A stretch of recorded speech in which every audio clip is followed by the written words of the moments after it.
30 год мы бачым одно и тое. Идите и скажите ему свои «не». Идите выкресите. Главное, идите. Вот это то, что треба для фальсификационной машины.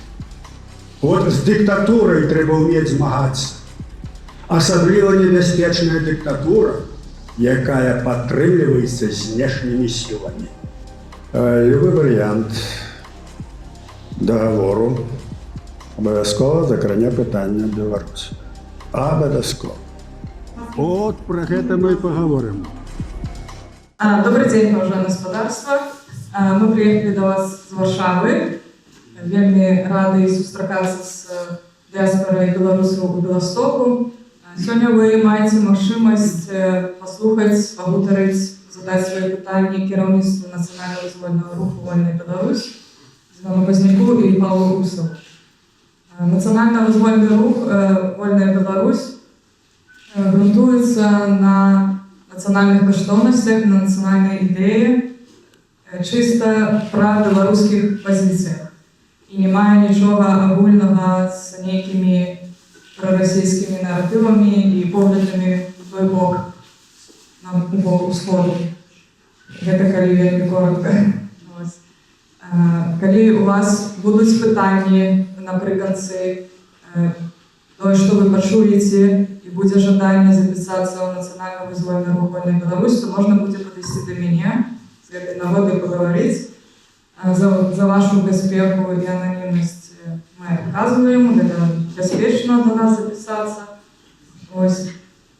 И со мной можно будет на этот конт поразмаўляць. А сегодня отбудется гутарка по пытаниям наших посвященным, про наше становище, про нашу Беларусь. Лекция мае назву «Беларусь, яе цяперашняя и будучыня». Вот так само мы павінны мець перспектыву, мы павінны разумець, да чаго мы імкнемся, за што мы змагаемся, і бачыць гэты праект перад сабой. Про гэта вы сёння пачуеце. Я перадаю слово Зінову Станіславовичу.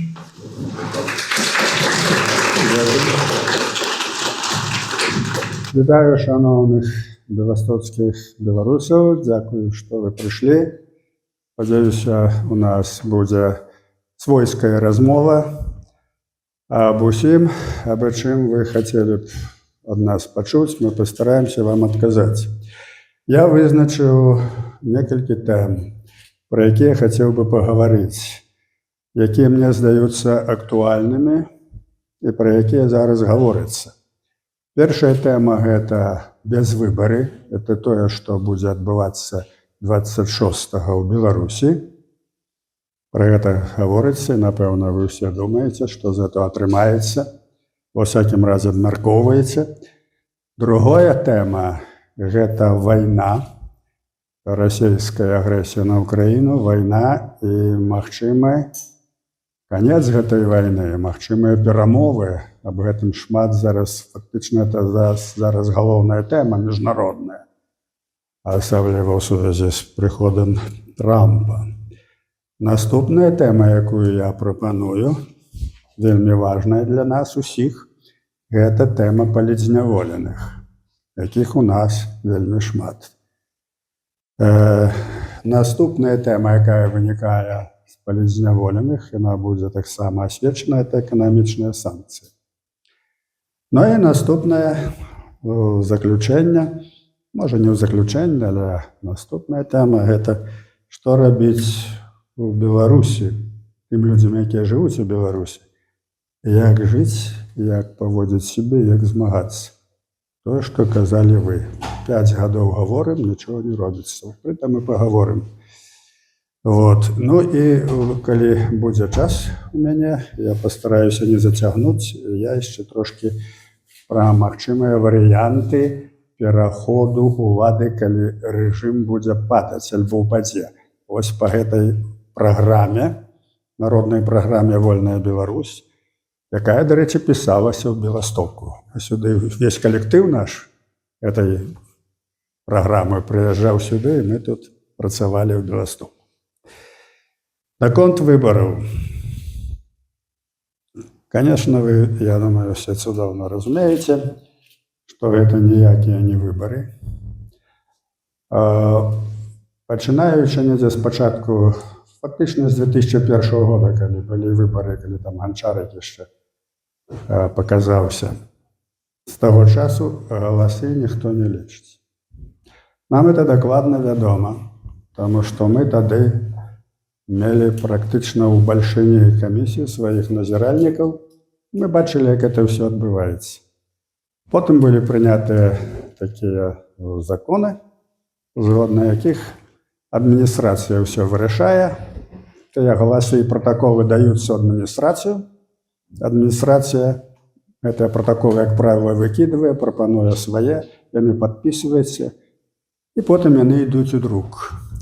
Колькі там трэба, 90%, 80%, колькі будзе сказана. А ўсе бюлетэні, якія практычна не лічацца, яны як бы лічацца, раскладаюць іх там па кучках, але ніхто там не глядзіць, ніхто рэальна і галасы не лічаць. Так вось гэтыя бюлетэні, згодна інструкцыі Цэнтральнай выбарчай камісіі, праз 24 гадзіны знішчаюцца. Канцы ў воду. Ніхто нічога не дакажа. Вот такія бязвыбары адбываюцца ў Беларусі, і праз тыдзень яны зноў прадэманструюць гэтую аперацыю нашым людзям і ўсяму свету. Што адбываецца? Людзі некаторыя хвалююцца, думаюць, што можа быць, што зменіцца, можа быць, якія надзеі паявяцца, што рабіць, ісці галасаваць, не ісці не галасаваць. Появляется всякая дезинформация, что там Москва рыхтуе некие провокации, нападения и так далее. Все это глупство. Выборы зроблены, то есть безвыборы зроблены таким чином, что не прадугледжваецца ніякого сур'ёзнага ўмяшання з боку Москвы. Хіба, можа быць, некія там дробныя правокацыі, каб папалохаць Лукашэнку. У рэчаіснасці гэта ўся кампанія, якую зараз мы назіраем, чытаем, гэта ваенная аперацыя. Падрыхтаваныя спецыяльныя законы, дакладней пастановы і папраўкі ў законы, згодна якіх у выбарчай кампаніі будзе ўдзельнічаць войска. Это новы крок, кажуць, у акупацыйных выбарах. Так вот, будзе ўдзельнічаць войска, будуць вайсковыя патрулі, все яны атрымалі адпаведныя заданні. Будзе ўдзельнічаць спецназ, ОМОН, міліцыя, нават ветэраны міліцыі будуць задзейнічаны ў гэтых выбарах, каб ездзіць па вуліцах, ствараць кантроль і гэтак далей. Як бачыце, ідзе такая падрыхтоўка, як да вайны. Потым камісіі засекрэчаныя. Невядома, хто ў камісіях. Это таксама новае слова ў выбарах. Конечно, ніякіх альтэрнатыўных людзей, якія там не згодны з нейкімі палажэннямі рэжыму, у тых камісіях няма. Наконт назіранняў. Практычна назіральнікаў ад грамадства, бо ліквідавана альтэрнатыўнае грамадства, таксама няма. Хаця запрошаныя, як гавораць, запрошаныя з другіх краін. Но это в основном з краін СНД. Это там Казахстан, Узбекистан, это вось гэтыя краіны. Попробовали запросіць таксама АБСЕ, назіральную групу, но яны адмовіліся, таму што па закону, па дамове, павінны быць запрошаны тады, калі пачынаецца выбарчая кампанія. Яны павінны назіраць, як робіцца выбарчая кампанія, як рыхтуюцца, як фармуюцца камісіі, а не то, што толькі прыехаць і назіраць, што адбываецца. Таму праблема такая, што выбары гэтыя, якія мы называем бязвыбары, яны будуць адбывацца як ваенная аперацыя, жорстка, пад наглядам. Вы бачылі па тэлебачанні, па Ютубе, што нават праводзілі такія трэніроўкі, як захопліваюць нязгодных на выбарчых камісіях, там, ну і гэтак далей. Усё это для страху, для ўстрашэння людзей. Так вот, галоўнае пытанне зараз для людзей у Беларусі, а што рабіць? Ну, бальшыня людзей Это докладна, што это, я кажу, бальшыня, можна было б нават назваць прыблізна якія працэнты, але я не буду про это гаварыць. Бальшыня людзей не падтрымлівае Лукашенко. І гэтая бальшыня сфармавалася ў пачатку 2000-х гадоў. Ужо тады, калі былі выбары і выбіралі Ганчарыка, ўсё было зразумела. Тады, калі мы яшчэ неяк назіралі і маглі бачыць, як жа размяркоўваюцца галасы. Так вот, задача рэжыма зараз сагнаць людзей на выбары. Для чаго ім это трэба? Ім это трэба, каб была прысутнасць людзей і каб той фальсіфікаты, які яны зробяць, апраўдаць тым, што людзі галасавалі. Беларусы практычна ўсе зараз ведаюць, што ніхто галасы не лічыць і не мае это значэння. А вот для іх мае значэнне, каб людзі былі на выбарах. Калі людзей няма, пустыя участкі, і вы там напішыце 90% і гэтак далей, ну то тут уже ніяк не можна схаваць шыва ў мяшку. Вот это важны вельмі момант, бо не можна ісці на такія выбары і легітымізаваць, даць ім магчымасць праводзіць нейкую кампанію, што народ пашоў на выбары, ён нас падтрымаў і вот это, і так далей. Это не важна, што ніхто ў гэта не паверыць, бо няма аргументаў, няма доказаў таму, што яны будуць казаць. А для іх ёсць магчымасць прапаганды. І якая б прапаганда не была, на частку людзей яна будзе дзейнічаць. Это трэба разумець. Якая б не была ідэя, самая дурацкая, яна заўсёды знойдзе паслядоўнікаў. Так вот, задача такая, каб людзі не пайшлі, каб яны не падтрымлівалі гэтае фальшыўства, не падтрымлівалі гэта шуканства, кажуць, мелі гонар у душы. І вось на працягу ўсяго гэтага часу, калі адбываліся тыя фальсіфікацыйныя выбары, заўсёды была барацьба з тымі людзьмі, якія фактычна падтрымлівалі рэжым і гналі людзей на выбары. Маўляў, ідзіце і скажыце яму сваё «не». У 2004 годзе Лукашенко правёў рэферэндум антыканстытуцыйны на сваё вечнае прэзідэнцтва. Памятаеце, што это было? Это была абсалютна антыканстытуцыйная з'ява. На гэты рэферэндум трэба было сабраць 2/3 людзей. Калі б людзей не прыйшло столькі, рэферэндум быў бы несапраўдны. Была вялікая барацьба, былі напісаны артыкулы, былі выступы, асабліва наша партыя кансерватыўна-хрысціянская, што ні ў якім разе не можна ісці на выбары. Таму што калі вы прыйшлі, то неважна, як вы будзеце галасаваць, вас фальсіфікуюць, і вы будзеце залічаны як людзі, якія прагаласавалі. І контрпрапаганда, якая была з боку ўсіх гэтых прарасійскіх партый, у першую чаргу АГП, так званая, і ісці на выбары і сказаць яму сваё «нет». Ідзіце на выбары, галасуйце супроць Лукашенка. І вось эта прапаганда, людзі, это здаецца, што некаторым людзям, это ж ясна, это абсалютна, это не можна рабіць, нічого падобнага. Частка людзей дезарыентаваная, яны не арыентуюцца. Праўда, я ж пайду прагаласую супраць. Не разумеюць многія людзі, это было і так будзе. Так пастроена сацыяльнае грамадства. І вынік вы ведаеце, што прыйшла большая колькасць людзей, фактычна, паддаліся на эту прапаганду, у іх большыя былі магчымасці, радыё, тэлебачанне, друк, прэса, ўсё было кінута на тое, каб зрабіць вечнага прэзідэнта. Зрабілі, зараз маем тое, што маем. Значыць, паўтараю, катэгарычна нельга ісці падтрымліваць фальсіфікат. Катэгарычна не можна іграць у іхную рулетку. Это вельмі важна. Тое, што мы бачым зараз у афіцыйнай прапагандзе, іхная задача, каб людзі прыйшлі. Тыя, хто не прыйшлі, тых палохаюць. Што не прыйдзеш на выбары, будуць оргвывады. Асабліва людзей залежных. Это людзі, якія працуюць у дзяржаўнай сістэме. Это студэнты і іншыя людзі ў дзяржаўных установах.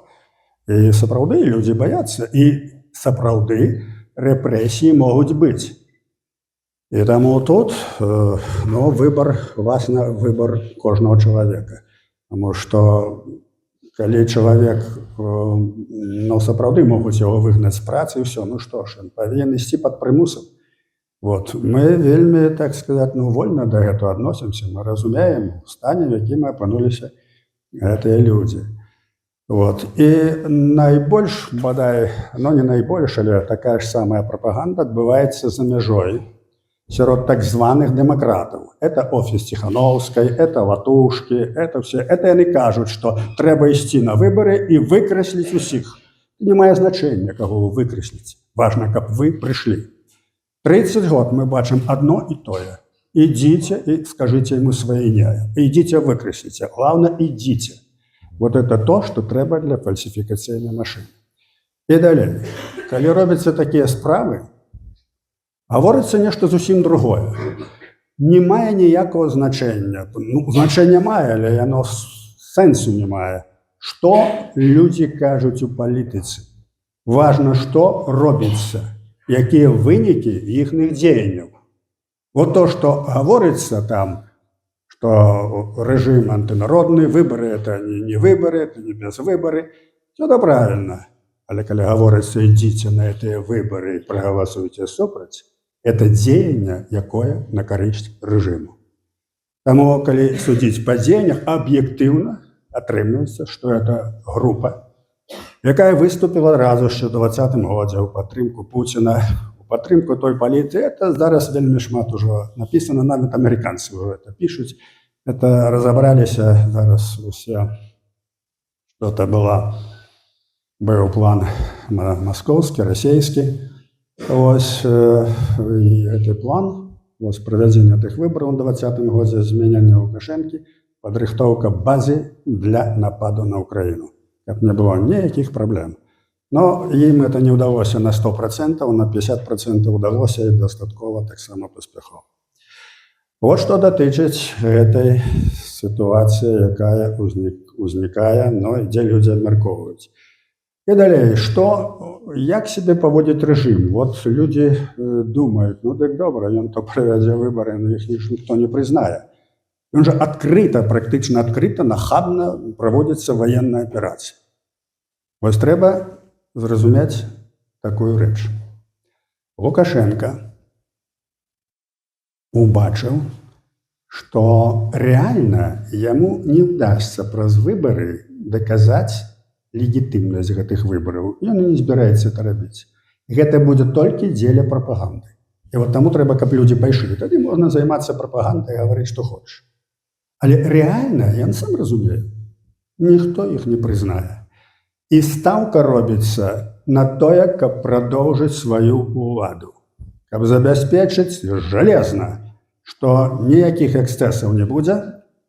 Як кажуць, строем дык строем, пад канвоем дык пад канвоем, але выбары павінны адбыцца, і трэба сказаць, што выбары адбыліся, Лукашенко перамог, там 90%, там 80%, неважна, колькі яны напішуць. І што гэта азначае? Гэта азначае, што ў яго засталася ўлада. Так у палітыцы мае, конечно, вялікае значэнне, якога кшталту ўлада.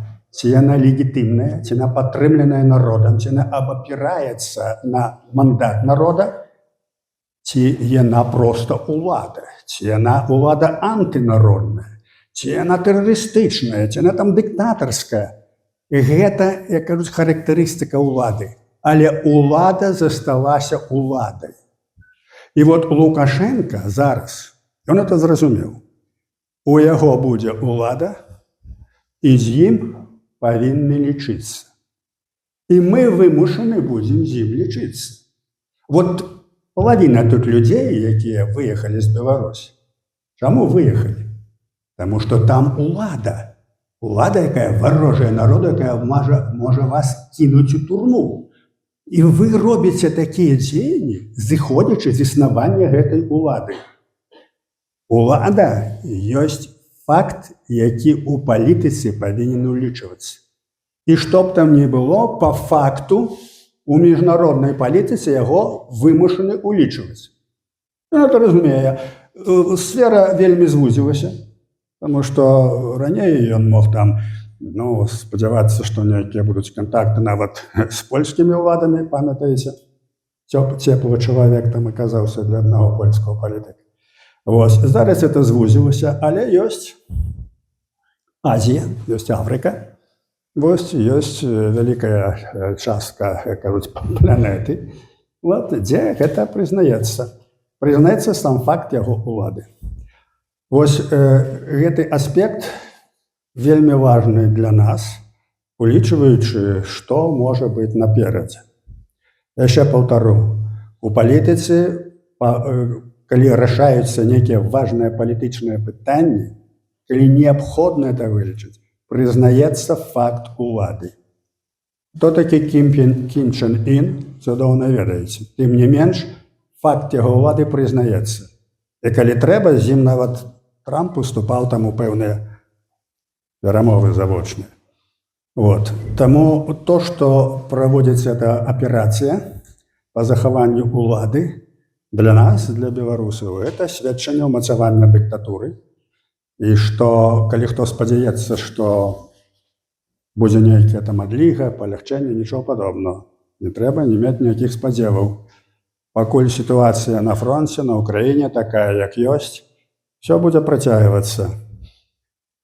І цяпер пераходзім якраз з гэтых выбараў, з гэтай характарыстыкі ўлады да пытання вайны.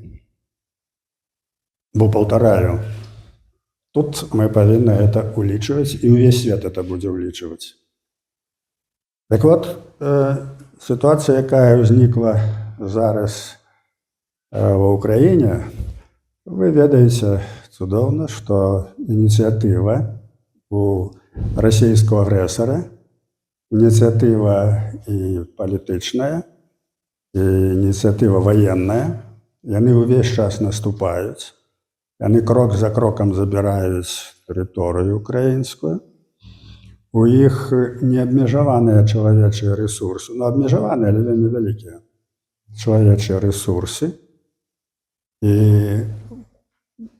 якраз у гэты перыяд можа здарыцца, што пачнуцца перамовы аб міры. Это звязана з прыходам да ўлады у Штатах прэзідэнта Трампа, які засведчыў, што ён абавязкова даможацца міру ва ўкраіне. Тое, што ён гаварыў, там ён за дзень это зробіць, это не літаральна, не трэба разумець это літаральна, это слоўная форма. Я там за мінуту это зраблю, за секунду, это слоўная форма. Але то, што ён такое сказаў, ён такое сказаў.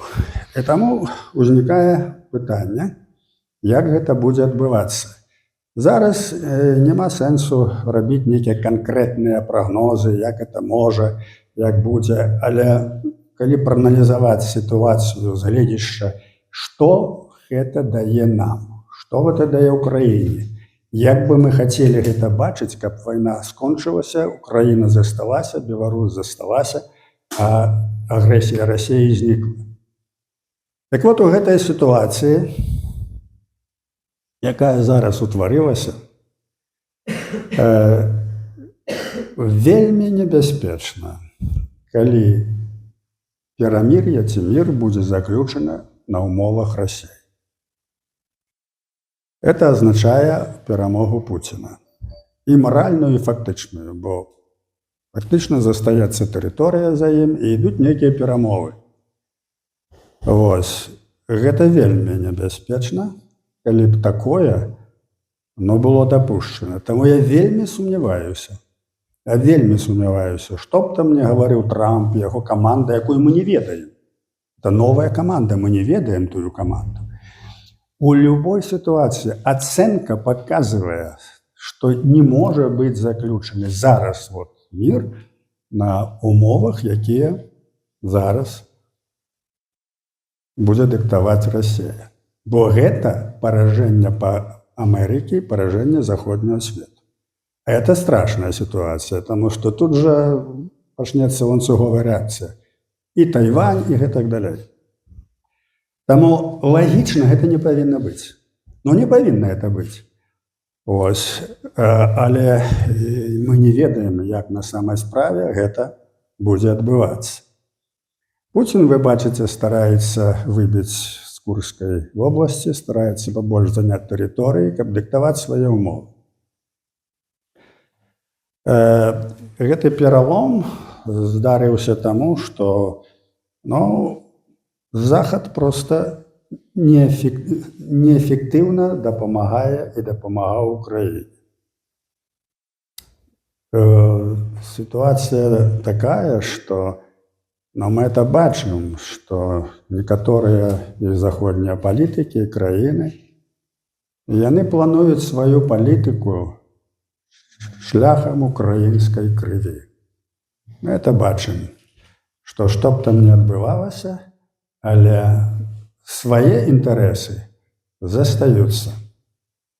І гэта вельмі небяспечна, калі не адбудзецца такого пералому ў сувязі з прыходам Трампа.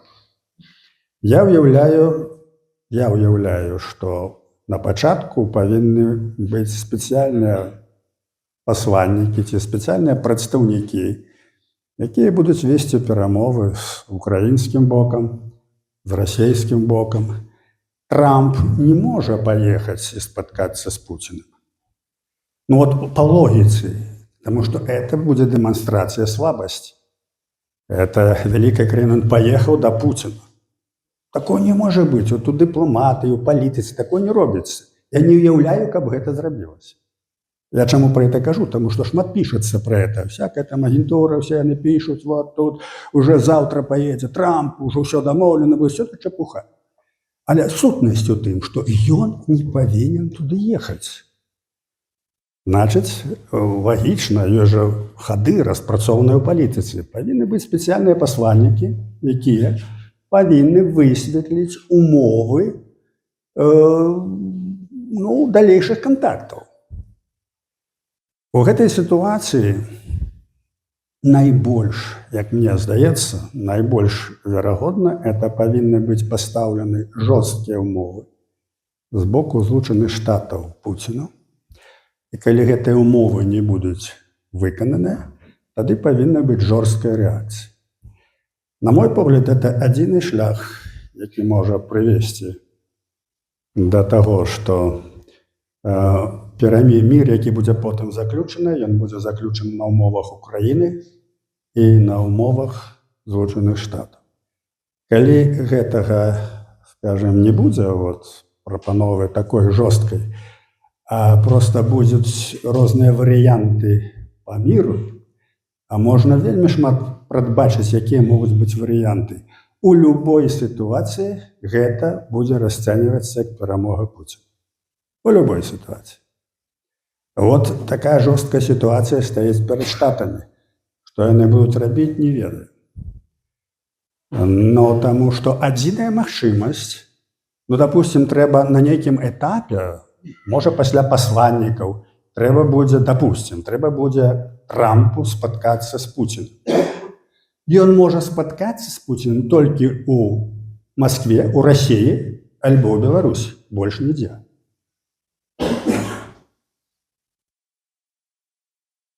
І тое, што ён будзе вымушаны ехаць альбо ў Беларусь, альбо ў Маскву, зноў тая дыпламатычная сітуацыя, якая прыніжае Амерыку, прыніжае Трампа. Это нельга рабіць. А чаму, я думаю, вы разумееце? Таму што Міжнародны суд у Гаазе, які стаў у нейкай ступені ўжо палітычнай структурай і блытаецца пад нагамі, у палітыцы прыняў рашэнне. Пуцін тэрарыст, і ўсе павінны яго арыштаваць, хто падпісаў гэты прынцып. Ну і ўсё. Пуцін не можа паехаць нікуды, яго трэба арыштоўваць.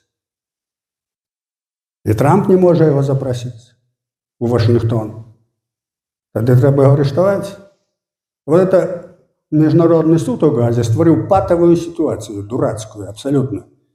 А чаму? Это таксама зразумела, таму што там сядзіць не еўрапеец на чале Гаагскага суда, а той чалавек, які прызнаў тэрарыстам Нетаньяху і таксама выдаў вердикт арыштавання Нетаньяху.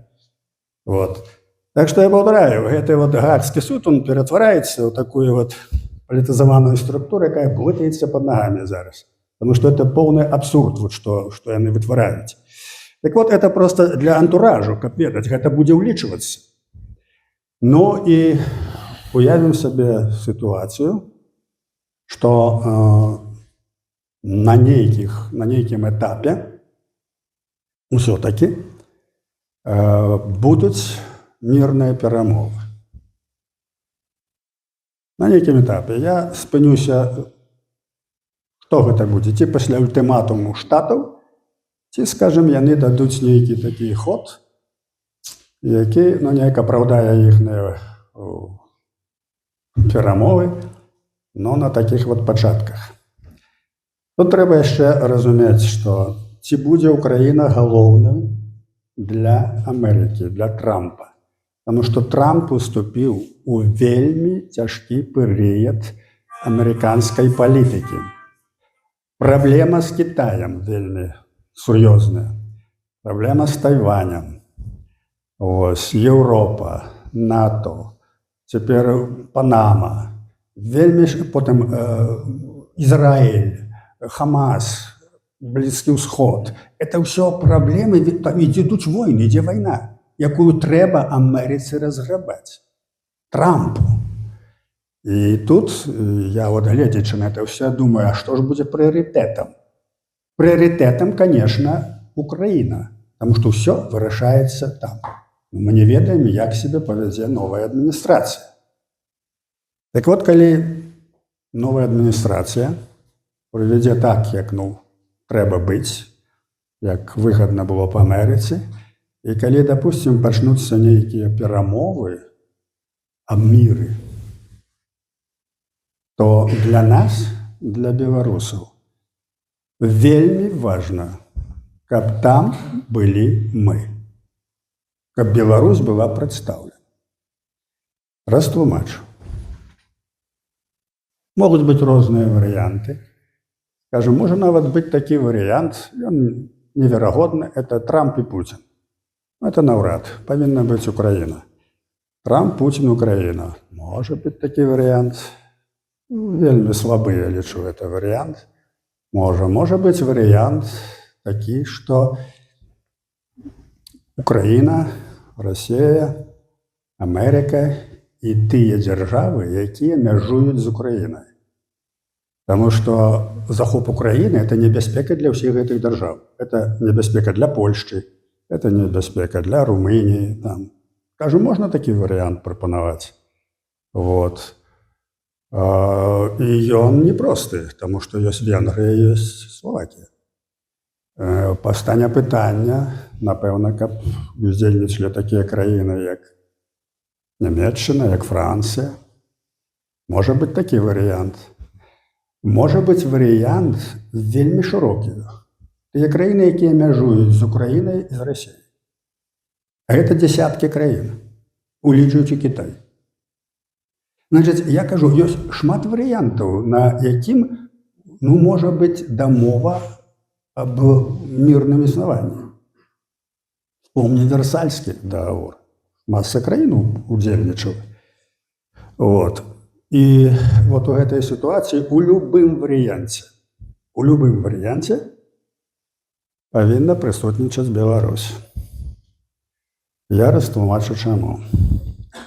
Значыць, зараз вельмі выступаюць людзі, якія альбо слаба разбіраюцца ў гэтым, альбо проста маюць свае інтарэсы. Што Беларусь там не павінна быць, это, так сказаць, вот. На самай справе не.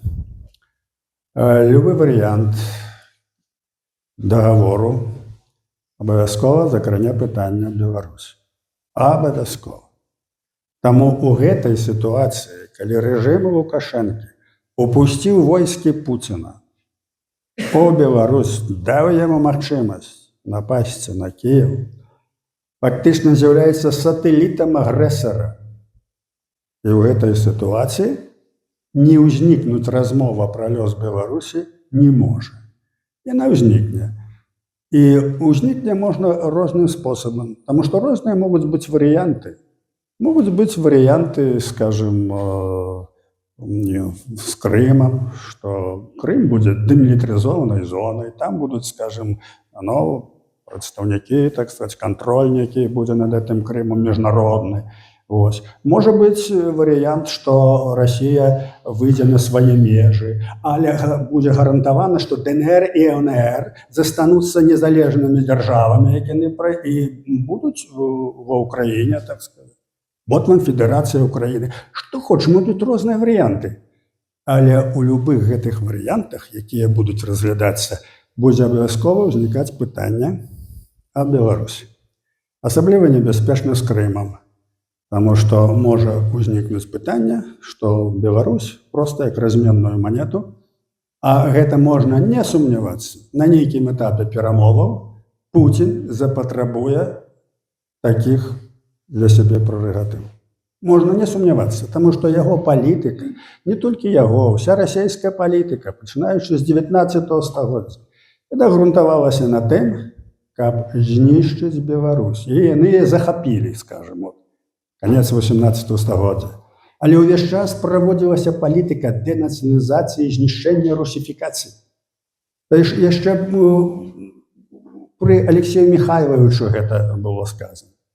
Задача була знищити Велике княство Литовське, і каб нічого не засталося у пам'яті людей об існуванні гэтай держави і гэтого народа. Гэта было артыкулявана.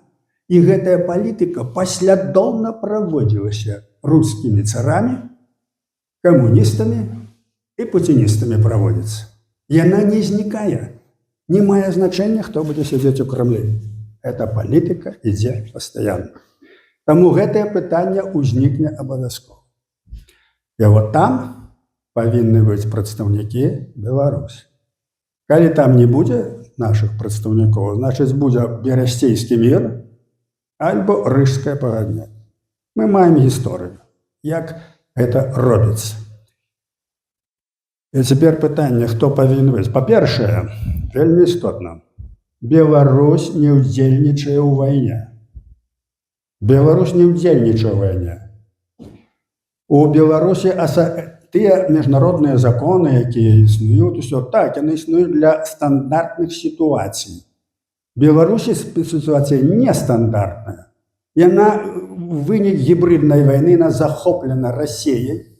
Лукашенко выконвае функцію акупацыйнай адміністрацыі. Ён абсалютна не валодае зараз міжнароднай палітыкай і гэтак далей. А народ беларускі, увесь народ, ён супраць гэта. 20-й год мільёны людзей выходзілі на вуліцы. Людзі ж разумелі, што адбываецца. І таму гэта сітуацыя нестандартная. І яе трэба будзе разглядаць па тых прававых нормах, якія не адлюстраваны яшчэ ў міжнародным заканадаўстве.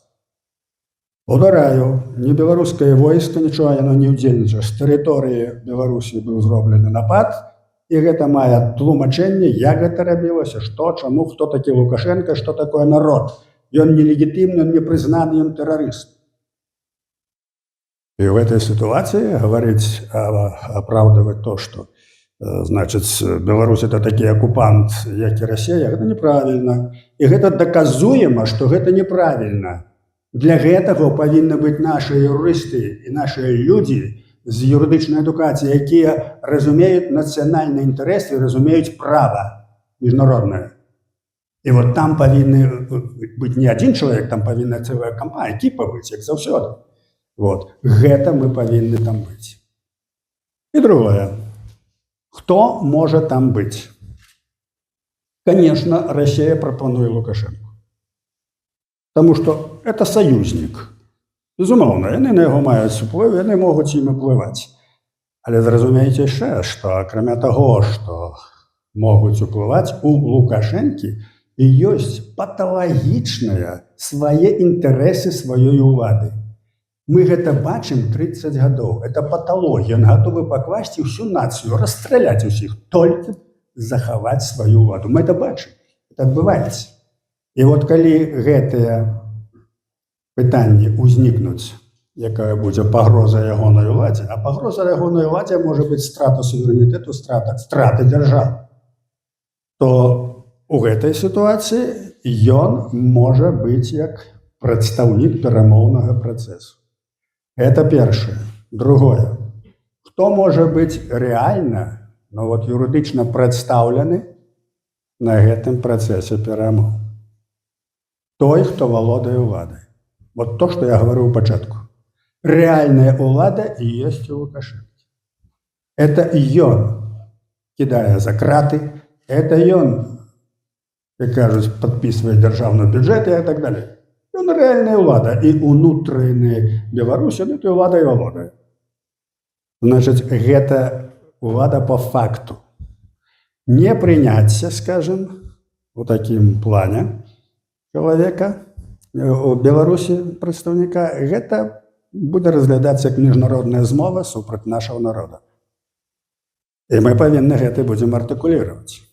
Далей. Калі будзе прадстаўлены, допустим, Москва продавіць, што называецца, працісне Лукашенка, які будзе прадстаўляць Беларусь, з'яўляецца ворагам беларускага народа. Ён знішчае гэтую дзяржаву, знішчае нацыю, ён знішчае культуру, ён знішчае гэты народ, таму што гаворыць па-беларуску і супраць яго. Вот які парадокс узнікае. Што з аднаго боку гэта рэальная ўлада, но это рэальная ўлада антынацыянальная. А по праву яна павінна быць, но яна антынацыянальная.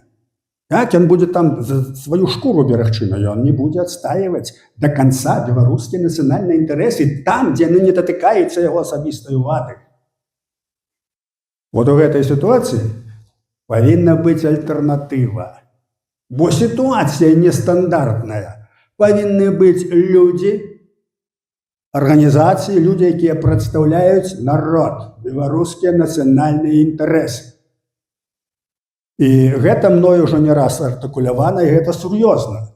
Хай там на галаву становяцца всякія прапагандысты, все это все чепуха. А рэальнасць такая. Мы не павінны дапусціць, калі будуць такія перамовы аб міры, каб Беларусь загрэблі, як кажуць, подложак, альбо зрабілі тое, што было зроблена ў гісторыі ў 21 і 18 годзе. Гэта вельмі сур'ёзна. І якія там людзі павінны быць? Канкрэтна сказана. Там павінны быць прадстаўнікі вольнай Беларусі. Можаце спрачацца з намі, што мы ніхто. Але мы прадстаўляем тую палітыку, якая стаіць на аснове нацыянальных інтарэсаў. 30 год это прадстаўляем. Хто яшчэ павінен быць? Той, хто пролівае кроў за Беларусь і за Украіну. Найбольш легітымная структура – гэта полк Каліновскага.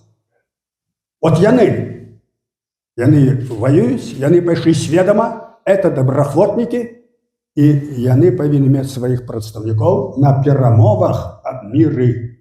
Таму што пытанне будзе датычыцца лёсу Беларусі. Вось это важныя аспекты, якія я не першы раз пра гэта кажу. Я проста бачу, калі ўзнікне пытанне, наколькі яно будзе важным.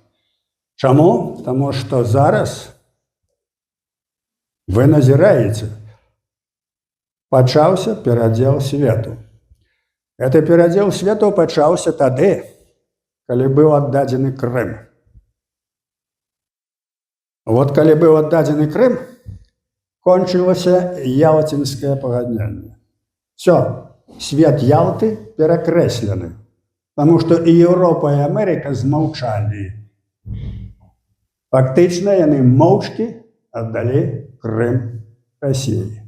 І прыехала пані Меркель, там і Макрон, там усе, і пачалі такія шашні перамовы ў Мінску пад эгідай Лукашэнкі. Чым это кончылася, ведаеце. А вынік агрэсія, вынік вайна, напалі на Украіну, это все вынік 15-го года. Вынік, што здалі Крым, што перакрэслілі Ялту. Это все перакрэслілі Ялту, перакрэслілі Хельсінкі 75-го года. Вот это вынік. Так вот мы што хочам, каб было б яшчэ горай? Так вот, з 15-го года фактычна это званочак, які празваніў, пачаўся перадзел свету.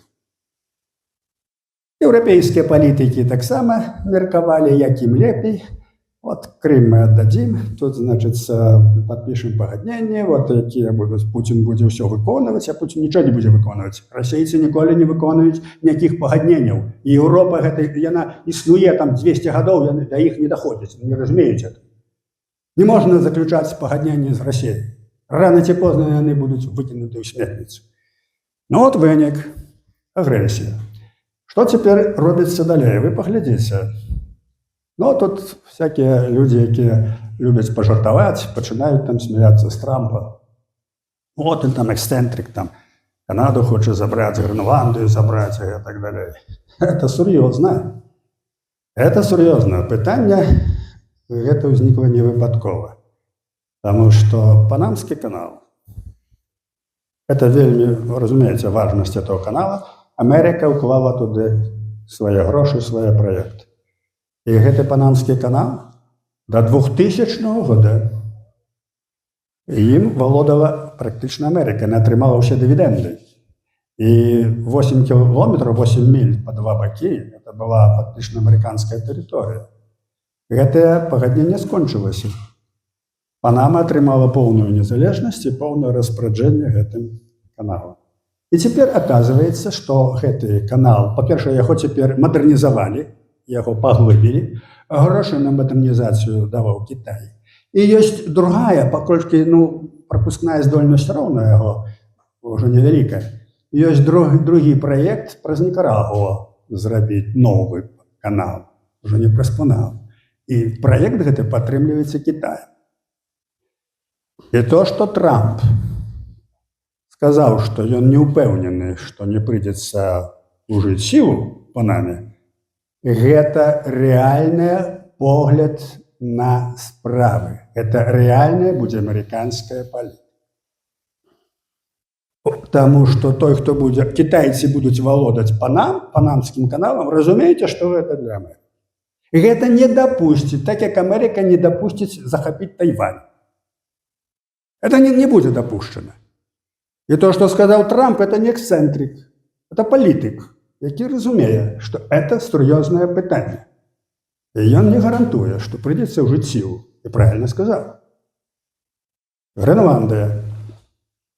Больш 100 гадоў ідзе размова аб Грэнландыі. У сярэдзіне 19 года нават Кангрэс штатаў галасавалі, каб Грэнландыю забраць. Не набралі большасць галасоў, як не дзіўна. Вот. Это пастаянна ўзнікае гэта пытанне пра Грэнландыю. Это такі востраў быццам бы належыць Даніі, на самай справе як бы нічый. Бо ну што там Данія, нічого яна там не... Зараз Данія дала магчымасць аўтаноміі, поўную аўтаномію, там 56 тысяч людзей. 6 тысяч еўрапейцаў і эскімосы остальные. Вот. Ну, маюць свой парламент, там все такое. Значыць, калі пачалася Другая сусветная вайна, і Гітлер захапіў Данію, адразу амерыканцы высадзілі свой дэсант у Грэнландыю. Не пыталі нікога. Іначай бы там былі б амерыканскія базы, субмарыны там, як кадусь базаваліся, ўсё. Ведаеце, якая была вайна на Атлантычным і Ціхім акіяне. Эту вайну, дарэчы, вела Америка з немцамі. Яны ту вайну выйгралі. Караваны, якія ішлі ў Расію, судны это амерыканскія, нямецкія субмарыны 30% іх пускалі на дно. Вот. Ну, это я дэгрэсію зрабіў. Дык вот, пытанне з Грэнландыяй, яно будзе вырашана, паколькі ў Грэнландыі таксама паявіліся кітайскія інтарэсы. А інтарэсы ў Арктыцы Пуціна, ну, даўно ўжо, яшчэ Савецкі Саюз там свае прэтэнзіі на Арктыку прад'яўляў. Чаму гэта цяпер абвастрылася? Чаму пачаў Трамп гаварыць так Грэнландыю? Ну, прапанавалі купіць, нават Данія прапанавалі $100 мільёнаў, яна адмовілася, все такое. Вот. Ну, зараз, паколькі Грэнландыя мае аўтаномію, розныя могуць быць варыянты, бо прэм'ер-міністр Грэнландыі сказаў, што яны хочуць быць незалежнымі, але яны згодны супрацоўнічаць з Амерыкай. Ну, дыпламатычная мова такая, што пакіньце нас незалежнымі, рабіце, што хочаце. І американці так зроблять. Там їх є дві бази американські, все. Бо тут, звісно, треба бути справедливим. Усі кажуть, прикмети пристойності, каб адбыліся, бо все ж таки, що ж це країна, 50 тисяч людей і все, слухайте. Тут моральний аспект є високий, але у будь-якому випадку, коли питання стане жорстко, питання з Гренландії буде вирішено в користь Америки. І Трамп усе говорить правильно, не треба з його сміятися. Тому що питання гэта пачалі ўзнікаць цяпер, тому що ўжо вот тут у мажачку падспудна з 15-го года, калі забралі Крым, ідзе перадзел свету. Фармуюцца кааліцыі, фармуецца вось зла, тут Іран, Кітай, усё, тут нават Кім Чен Ін вылез у палітыку як важная істота. Разумееце, таму гэта пытанне, якое яшчэ не набыло рэальных дзеянняў, але яно ўжо ёсць у мазгах палітыкаў. І ўжо пэўнае дзеянне ёсць. Таму трэба гэта нам усведамляць усю эту сітуацыю, калі адбудуцца, а не адбудуцца рана ці позна, перамовы аб міры на Ўкраіне. От тады ўзнікне пытанне, вельмі, і я не сумняваюся, калі нас там не будзе ў любой сітуацыі, у любой іпастасі, мы павінны гэтага дамагацца. Нас пастараюцца выштурхнуць. І Пол Каліноўскі, ўсё, трэба, кажуць, вельмі сур'ёзна. Я не хачу тут казаць, якія ёсць магчымасці. Магчымасці ёсць нават адчайныя, але трэба змагацца, каб мы там былі, каб нас не прадалі. Чарговы раз не загрэблі, не падзялілі, бо так будзе, перадзел пачаўся. Вот што датычыць, што я хацеў сказаць пра вось гэтыя перамовы ў вайне. Палітзняволеныя. Значыць, ведаеце сітуацыю. У нас некалькі тысяч палітзняволеных, афіцыйна недзе 1500 было зафіксавана, хаця іх значна болей. Шмат людзей загінула, забілі іх. Мы ведаем, як забілі Шурака, як забілі Клімовіча, як забілі Алеся Пушкіна, это мы знаем. Але шмат і не ведаем, як людзі там паўміралі. І пра іх не было інфармацыі, бо это, хавалі эту інфармацыю, людзі былі просты. Ці людзей выпусцілі, яны праз паўгода памерлі. Іх там адбілі ныркі, там выпусцілі. Все. Вот. Таму што адбываецца з палітвязнямі? Перш за ўсё, што гэта такое? Вот недавно Агнешка Ромашевска, якая была кіраўніцай Белсату, яна напісала свае ўспаміны, як было за часы надзвычайнага становішча ў Польшчы. Яна сядзела ў турме. І яна казала, што рэжым у Польшчы тады ярузельску не быў такі жорсткі, як на Беларусі. Калі ў жанчыны былі дзеці, яе саджалі ў турму. Вот. Не было такіх здзекаў над людзьмі. Не было такого, не было катаванняў. Хаця, рэжым быў камуністычны, жорсткі. Што адбываецца ў Беларусі? То, што як мы это ацэньваем, мы это вольная Беларусь, гэта адбываецца другасны геноцид. Это значит, что конкретно не стреляют у потылицу, але ствараюць такія ўмовы, каб чалавек страціў здароўе, стаў інвалідам, альбо страціў здароўе і памёр, альбо непасрэдна даводзяць да забойства. Вот. Вот што адбываецца. Якімі метадамі это адбываецца, мы знаем дастаткова. Таму што шмат людзей некаторым удалося ўцячы, некаторых выпусцілі, яны прыехалі сюды, мы з многімі людзьмі размаўлялі. Адбываецца мэтанакіраваны здзек над беларусамі, над беларускай мовай, калі па-беларуску гавораць, над, калі, як кажуць, жоўтая лайва, што ты ёсць палітзаключоны, на тебе спецыяльныя ўмовы, з тебе здзекаваюцца, тебе падлялдыківаюць, тебе садзяць у шыза, тебе даюць карцер, тебе прыдумаюць розныя невыканальныя ўмовы. А там дастаткова. Шмат вельмі інфармацыі, як гэта робіцца. І от вынік. Некаторыя людзі кончылі самагубствам, некаторыя асабліва гэта гнюсна ў адносінах да жанчын. Асабліва гнюсна. Таму што Но это медицина, это гигиена, это все, это особый, это другі внутренний свет, это эмоційне. Треба у нормальных на Украинах, где есть некие правила, это улічваць. Вот про тих же поляков. Женщин с детьми не саджали. Что у нас отбывается? Женщину посадили, а детей у притулок, у детдом. А ее посадили на 6 годов. И коли навернется, где будут ее дети? Фактично добрали детей. За что? За то, что поставила подобайку в интернете. Это не причина, это вынік, як людей усадить за краты и их нищить. Вот это есть другосный геноцид. Не непосредственно, как это классичный, что людей там режут, там тебя забивают за то, что он белорус, а за то, что ты белорус, ты вот сиди, и мы тебе покажем. Вот. И когда ты выйдешь, то да тебе будет кожный тыдзень, ці кожны день приходят полициянты глядеть, ці ты дома, и ты после 10 годин находишься дома. Вот, будут проверять твой телефон, ты так само будешь никто. Это так само протяг вот этого геноциду, знищення национальной идентичности, культуры, это заполохивание людей. Это, притым, это людей, найбольш таких активных, людей, які могли виказати свої думки, там, супроти режиму, всього. Притым спеціалісти не глядять ні на що.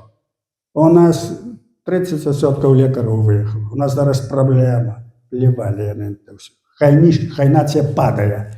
Ніхто ж не думає, він же не думає про те, як розвивалася нація, інфраструктура, культура, як у нас були інженери, були б лікарі, як розвивалося нічого подобного. Видатний учений, видатний спеціаліст, неважно, подобайка в университете 6 годов. Это геноцид. Это геноцид.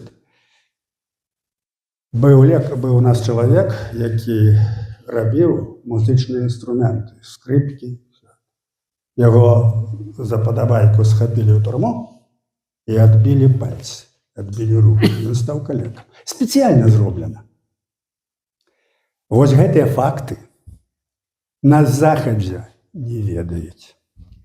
Яны думаюць, што это так, это, як у Мьянме, там, у Таиланде сидят лидеры оппозиции. Там же такое не адбываецца, хоць там Азія.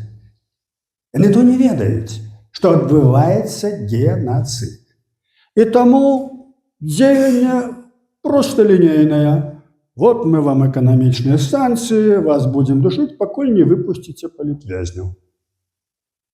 А кто такие политвязни у наших умовах? Вот коли есть факты такие, шел человек по улице, молодый, на его милиция, ну-ка иди сюда, дай телефон. Поглядели у телефоне, забрали и посадили, потому что у телефоне он там нечто глядел непотребное. И это закладники. Те люди, які сидять за подобайки, за комментарии, там где что, это не регулируется правом. Это придумано все, просто как схопить человека, посадить за краты. Нема законов, право не регулює, їм придумають всяку ерунду. Глядів эту саму Белсат, а Белсат экстремистская организация. Вот поглядел Белсат, зафиксовано, ага, экстремист, тюрьму 6 лет. Что это такое? Это закладники, это полонные. А тыя, хто гэта робяць, гэта тэрарысты, якія знішчаюць іхнае здароўе, знішчаюць нацыю. Ну так што рабіць, калі тэрарысты захапілі закладнікаў? Што рабіць? Давайте будем казаць, як вам не сорамна, што вы, тэрарысты, гады гэтакія робіце? Хіба так можна рабіць? Давайте так будем говорить. Альбо будем им погрожать, что мы вас вот блокировали, покуль вы не выпустите, вам тут ни воды не дадим, ничего, и вы тут только само давайте выпускайте. Они кажут, коли за 3 дні вы нам это не зробите, мы 2 человек забьем. Коли праз 5 дней нас не зробите, мы забьем 10. И они это зробят. Что робить? Один и только выход. Уступать з ними в переговоры, гандляваться. І ми ведаем выпадки, калі тэрарысты хапалі, што ім плацілі грошы, каб выратаваць жыццё чалавека. Жыццё чалавека важнейшае. Што ты потым будеш рабіць? Твою бацьку ці матку там это, ты што будеш? еўрапейскую палітыку праводзіць, давайте санкцыі. Так вот, то, што прапануем мы, вот зыходзячы з гэтага аналізу, што ёсць на самай справе, чаго не ведаюць на захадзе, мы прапануем гуманітарны крок, каб любымі спосабамі гэтых людзей вызваляць, уступаць у перамовы з рэжымам, у кантакт. Іначай не будзе. І ось гэтыя заходнія палітыкі, яны маюць такую магчымасць. Уступаць у кантакт з гэтым рэжымам, гандлявацца. Украінцы, якія вядуць вайну, яны уступаюць у кантакт, ёсць спецыяльныя камісіі, то все вядома, як робіцца, абменьваюцца палоннымі. Это вайна. Вайна ў нас толькі гібридная. Тут толькі пытанне ў тым, а на што это Захаду патрэбна? Это нам патрэбна. Это наши там бацькі, жонкі, дзеці там сядзяць. А ім то на што патрэбна? Толькі прадэманстраваць правы чалавека, вот, прадэманстраваць, што яны такія гуманныя. А рэальна, навошта ім гэта? Так вот, это мы цудоўна разумеем. І мы ставім задачу якраз ціснуць на гэты захад, на іхныя вот, пазіцыю, што яны там гуманныя і так далей, каб яны дапамагалі рэальна вызваліць гэтых закладнікаў. Як это магчыма? Это магчыма з імі гандлявацца. Я уже не раз прыводзіў, што калі, скажем, вот зараз выпусцілі там 20 ці колькі ізраільскіх этих палонных, што Хамас захапіў, і некалькі сот палестынцаў. Габрэі не гандлююцца. Для іх вельмі важна. Нават адзін чалавек, адзін салдат габрэйскі, яны могуць выпусціць сотні, таму што жыццё чалавека, жыццё свайго вельмі важна. Вот так у нас. Нам гэта вельмі важна. Санкцыі, вот это мы можам гандляваць гэтым. Бо санкцыі по параўнанню з жыццём чалавека, людзьмі, яны не маюць, это палітычная преамбула, не маюць ніякого значэння. Не кажучы пра то, што рэальнасць паказвае, што эканамічныя санкцыі не толькі тут, яны фактычна для Беларусі, акрамя шкоды, нічога не прынеслі. Это санкцыі сталі супраць народа. Это санкцыі, эканамічныя, якія загналі рэжым у Расію. Уся эта эканоміка, яна пайшла ў Расію, працуе на расійскую вайну, на расійскі збройны комплекс. І маюць прыбытак. Потым, тыя гандлёвыя сувязі амаль няма зараз Еўропы. Тыя дамовы, якія былі, яны зніклі. Все знішчана пайшло ў Еўропу. Тут аб'яўлена, як кажуць, мяжа. І што яны зрабілі? Яны загналі нашу эканоміку, нашу дзяржаву, все загналі ў Расію. Путін толькі пацірае ручкі, яму толькі гэта трэба, на гэта выкарыстоўваць. І цяпер наступнае. Вот мы гаварылі пра перамовы. Ну, допустим, адбудуцца перамовы на добрым узроўні, бо Расія будзе, скажем, разбітая, і яна будзе вымушана прыняць умовы той сілы, якая будзе дыктаваць умовы. І тады мы апынемся ля разбітого карыта. Мы апынемся так, што вот будзе нейкая там Расія, неважна, якая она будзе, уся наша эканоміка, весь гандаль, усё прывязана туды. Усё там, з захадам абарваныя ўсе ніткі. І для таго, каб гэта наладзіць, это трэба год-два. А народу цяжка будзе цярпець, не каждаму, бо цяжка будзе жыць. Калі Савецкі Саюз, калі вот мы здабылі незалежнасць адразу, было вельмі цяжка, ўсё было арыентавана на Расію. Усё абсалютна. Зрабіць нейкія тут нават камандзіроўкі часам выпісаць трэба праз Маскву, бо грошы ж былі іх. Нават валюты не было, не хацелі ўводзіць. Это жахлівая сітуацыя, ўсё было завязана туды. І вот за некія там 3 гады это ўдалося неяк трошкі зрабіць. Так вот, калі мірныя перамовы стануць такім чынам, што мы ўсё ж такі станем на ногі, у нас крах. І гэты крах робіцца цяпер. Гэта абсалютна, гэтыя санкцыі, акрамя шкоды нашаму народу і нашай дзяржаве. Таму што наша задача у гэтай вайне, што б там ни было, захаваць дзяржаву, захаваць нашу эканоміку, захаваць нашых людзей. Чаму мы хочам вызваліць тых палітвязняў, чаму мы стараемся, каб нам, як кажуць, дапамагалі у свеце, хаця бачым, акрамя Польшчы, фактычна ўсюды і Амерыкі ідзе дыскрымінацыя. Вот што датычыць гэтых так званых санкцыяў. Людзі недастаткова ведаюць, скажем, вот 7-й пакет санкцый, там тысячы розных пазіцыяў. У тым ліку ужыванае адзенне, скажем, там, лекарствы, нават туалетная папера. Каго вы хочаце напалохаць? Лукашэнку, не даўшы яму секонд-хенд? Ён ім не карыстаецца. Па кім это б'е? Ці вот прыклад. ФСБ через свайго агента по прозвішчу Пратасевіч зрабіла аперацыю. Пасадзілі самолет у Менску. Ведаеце эту гісторыю?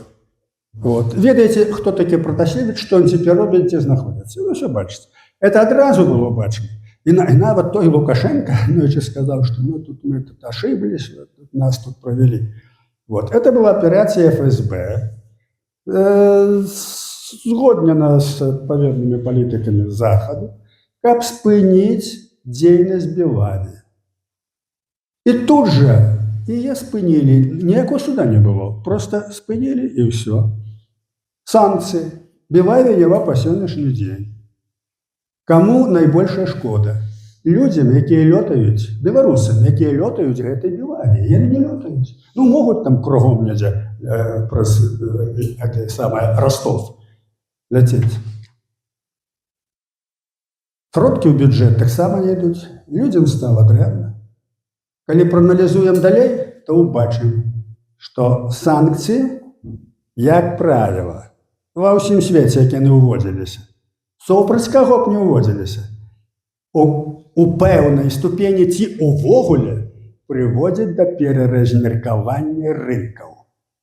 І ёсць людзі, не толькі палітыкі, ёсць эканоміцы, якім выгадна, каб Беларусь калій пасадзіць на дно і пазбавіцца канкурэнта. Уралкалій жа не атрымаў санкцыі. Разумееце? Белавія пасадзілі на дно, все. Другие пошли вверх. Вот что отбывается. Под выглядом политики, что они змагаються супротив Лукашенки, это диктатор, это вот он так дрянно относится, он подтримывает Путина, агрессора и так далее. Отбывается что? Отбывается вот эта политика тих держав, які бачать на будучыню, что им Беларусь не потрібна. Это хай буде мост, это повинна быть от нас залежная. І мы будем з Путіним, як раней, з Росією, як раней, користатися гэтым газом, користатися нафтой. І гэта все стосунки, які були раней, вельми вигідні для Заходу, і вони будуть продовжені. Это такое близорукое мышление, но оно есть. Оно есть, мы ж бачим эту політику. І бачым, чаму робіцца стаўка на гэтых прарасійскія сілы. Вот што такое было, ты Бабарыкаўся, это вы цудоўна ведаеце. Можете в интернете поглядеть, яшчэ ёсць яго выступы, как мы пойдем в Россию, и все будут довольны. Вот.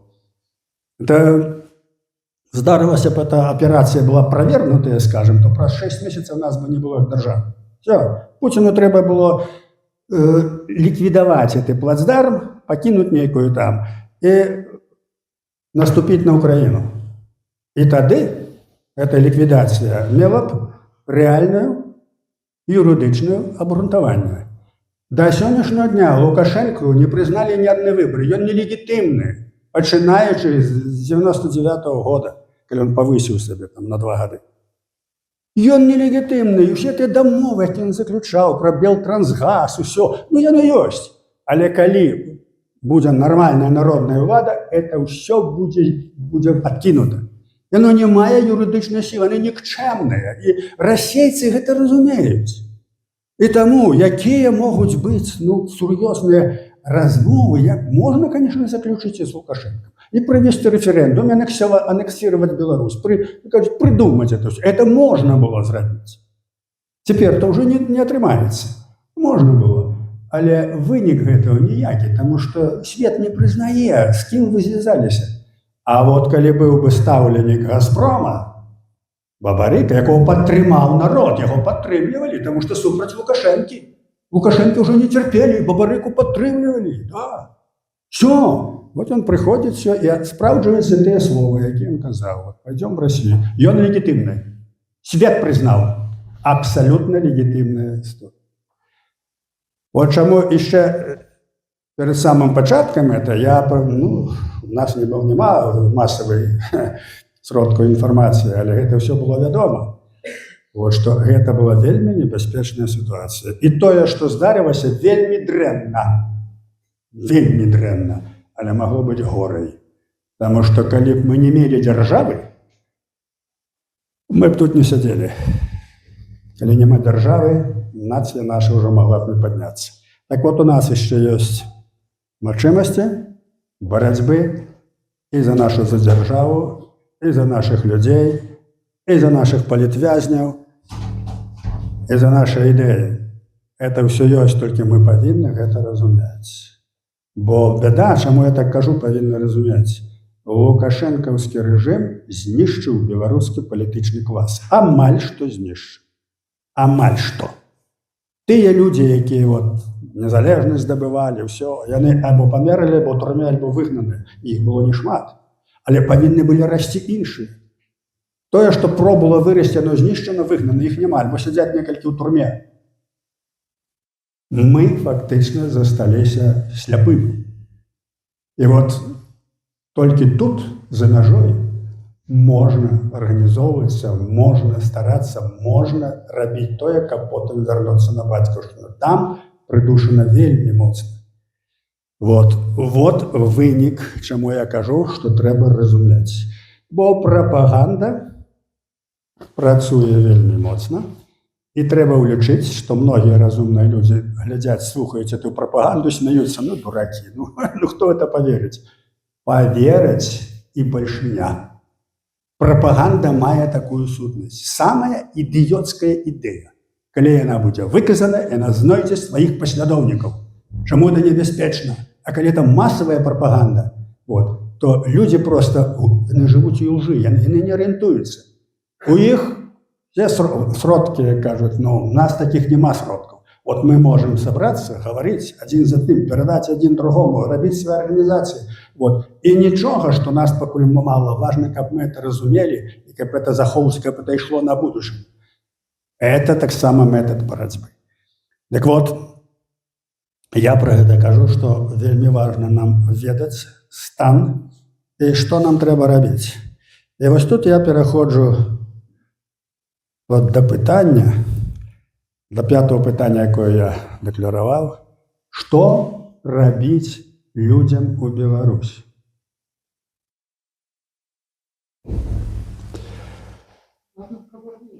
Вот у Беларусі зараз, трэба разумець адну рэч.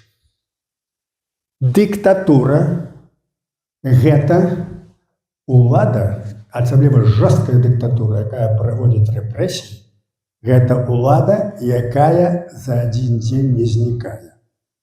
Яна заўсёды вельмі доўга існуе і часам існуе пакаленнямі з перадачай дыктатарскай улады з пакалення ў пакалення. Гісторыя гэта засведчае, пачынаючы ад Рыма. Іншых прыкладаў няма. Гэта трэба зразумець, што такое власть, што такое ўлада, і калі наверх залезла некая пачвара, якая мае групу, якая абапіраецца на сілу, якая тэрарызуе народ, не так проста забіць дракона. Яны будуць вельмі доўга. Таму ілюзій, што ёсць некае, нешта трэба зрабіць, паўстаць, выйсці, дэманстраваць, і ўсё тут это ілюзіі шкодныя. Таму што это дае магчымасць рэжыму знішчыць, абстрыгчы ўсіх, хто выскачыў на адну галаву. З дыктатурай трэба ўмець змагацца. Асабліва небяспечная дыктатура, якая падтрымліваецца знешнімі сіламі. Калі б гэта ў нас была свая дыктатура, вот такі Лукашенко скончыў, ён бы доўга не пратрымаўся. Яго по 96-м годзе уже, калі імпічмент быў, не было. За ім стаіць Расія, і ўся гэтая пропаганда расійская, вся эта фінансавая, вся эта пропаганда, ўсё стаіць за гэтым. І вот таму мы нічога з ім не можам зрабіць, а ён проста куражыцца. Так вот, зыходзім з таго, што дыктатура, калі яна антынародная, яна рэпрэсіўная, яна існуе доўга. Але рана ці позна яна абвальваецца. І заўважце, як яна абвальваецца. Як правіла, нечакана і раптам. Згодны са мной? Чаушэску, слухайце, што там было, ён жа вот так трымаўся. Абвалілася адразу. Прытым это мы бачылі па тэлебачанні. Бачылі, што адбылося. І што адбылося, нехто першы крыкнуў: «Давай там ці што!» І весь ужо было, ўжо ім дастаў, ён у печонках сядзеў. І ўсё, і абваліўся, і праз пару дзён яго расстралялі. Асад. Колькі ён быў там, 17 гадоў ці колькі. Аналагічная сітуацыя. І Расія падтрымлівала. Вот такая справа. Расія, войскі там былі. Ён стаяў, яго цяжка было. Абваліўся вельмі хутка. Но з Кубай другая гісторыя. Яны перадалі, як кажуць, па наследству. Але Амерыка пачынае мяняць сваю палітыку і мяняе, як кажуць, пугу на моркву. Ёсць ужо, як кажуць, пэўная, пачалі выпускаць там зняволеных і далей. Я думаю, Амерыка з этой уже дыктатурай можа парадзіць такім чынам. Кім Чен Ін, Корея. По наследству перадаецца дыктатура. І вы, можа, хто думае, што ў Карэі там же такія страшныя рэчы, там же ў такім стане людзі находзяцца. Вы ж глядзіце, як яны плачуць, калі там памёр там хто-небудзь. Это штучны плач, як там усё цяжка. І можна падумаць, што это ўсе звіхнуліся. Нічого падобного. Дыктатура даводзіць да такого стану народ, нацыі. І думаць, што народ усесільны, гісторыя паказвае, што не. Дыктатар, адзін бандзюга, арганізаваны можа знішчыць этот народ фізічна, альбо ператварыць яго ў карэйцаў. Будучы ў Нью-Йорку, а Нью-Йорк – это горад, дзе жывуць усе нацыі, якія жывуць на зямлі. Я спецыяльна ездзіў, яны жывуць, як правіла, усе нацыі жывуць сваімі камьюніці, сваімі, побач. Тады лягчэй жыць, кроме адной нацыі. Я скажу потым, якая нацыя. Вот. Так вот, я ездзіў у карэйскі раён, дзе жывуць карэйцы. Слухайце, у мяне вельмі цудоўнае ўражанне. Па-першае, калі вот у трэйне едзеш і бачыш, што азіяцкі чалавек, яны падобныя на кітайцаў, але яны ў белай рубашачцы, ўсё. Это карэец. 100%. Это карэец. Яны чыста адзетыя. У іх там культура адпаведная, ўсё. Заходзіш у іх на аптэку, там надпісы спачатку ідзе карэйскі, потым амерыканскі. Ва ўсіх наадварот. Яны вельмі паважаюць сябе. Я пачаў глядзець карэйскія фільмы. Слухайце, такое мастацтва, такія акцёры. Но это карэйцы, тыя, вот того кшталту, які ў паўднёвай Карэі. А што ў паўночнай? Ведаеце, ўсё цудоўна. Так вот, як у гэтай сітуацыі змагацца? Гісторыя паказвае, што ёсць метады і народы перамагалі. Савецкі Саюз – найлепшы прыклад. Захапілі Латвію, Эстонію і Літву. Так, і Польшча была, так сказаць, пад каўпаком. Што адбылося у балтыйскіх краінах? Яны ўсе пайшлі ў камуністы. Яны пайшлі ў камуністычную партыю. Яны пайшлі ў власць. Яны забралі ўлад у райвыканкамах, у аблвыканкамах, ўсюды. Яны казалі «Слава КПСС». Яны стваралі латвійскія школы, Яны адбудоўвалі там свае замкі, яны рабілі рэстаўрацыю, яны ўсё рабілі, яны ствараліся сваіх людзей падтрымаць, бо яны былі власці. Вот это адзін з важнейшых аспектаў. І потым, калі Савецкі Саюз пачаў падаць, яны ратаваліся перастройкай, перабудовай. Камуністы думалі так перабудаваць, яны трошкі стануць бізнесменамі, дамуць палягчэнне, ну і будзе як далей. Гэта ўспрынялі ў першую чаргу якраз балтыйскія краіны. І ўспрынялі як магчымасць нацыянальнага вызвалення. І стварылі нацыянальна-вызвольныя арганізацыі. Першы народны фронт утварыўся в Эстоніі. Утварылі яго эстонскія камуністы. Потым Латвія, потым Літва. А хто дапамог у Літве стварыць Саюдзіс? Першы сакратар ЦК Бразаускас. Ездзіў у Маскву, слава КПСС. А дапамог стварыць нацыянальны рух, які прывёў да незалежнасці. І Бразаўскага шануюць па сённяшні дзень. Вельмі падобнае на Каўказе было, часткова ў Польшчы, але не ў такой ступені, як у балтыйскіх краінах. Вельмі падобна было ў нас у 1941-44 годах. Вот з тымі эмігрантамі, якія я кантактаваў, якія тады жылі, я кніжку пра аднаго выпусціў. Тут я, на жаль, не прывёз, это гутаркі з Антонам Шаківайцем. Вот. Яны пайшлі на контакт з Кубай. Куба аказаўся разумным чалавекам, з нямецкай адміністрацыяй. Яны ім далі магчымасць ствараць беларускія школы. Так? Афіцэрскі корпус, стварылі 500 афіцэраў, стварылі ў канцы БК, армію нават пачалі ствараць. Немцы былі супраць. Але яны шукалі такую магчымасць. Далей, у габіцкім камісарыяце у Кубы працавала 150 габрэяў. Яны не ведалі, але працавалі. Вот это наши беларускія, як потым камуністы казалі, прэдацелі, калабаранты, яны выраблялі ім арыйскія дакументы і заводзілі партызанскія атрады і так далей. Вот это жыццё пад акупацыяй дало магчымасць стварыць афіцэрскі корпус, стварыць беларускую армію БК, стварыць самапомач, стварыць школы, стварыць. Это ўсё вынік таго, што людзі разумелі, як трэба змагацца.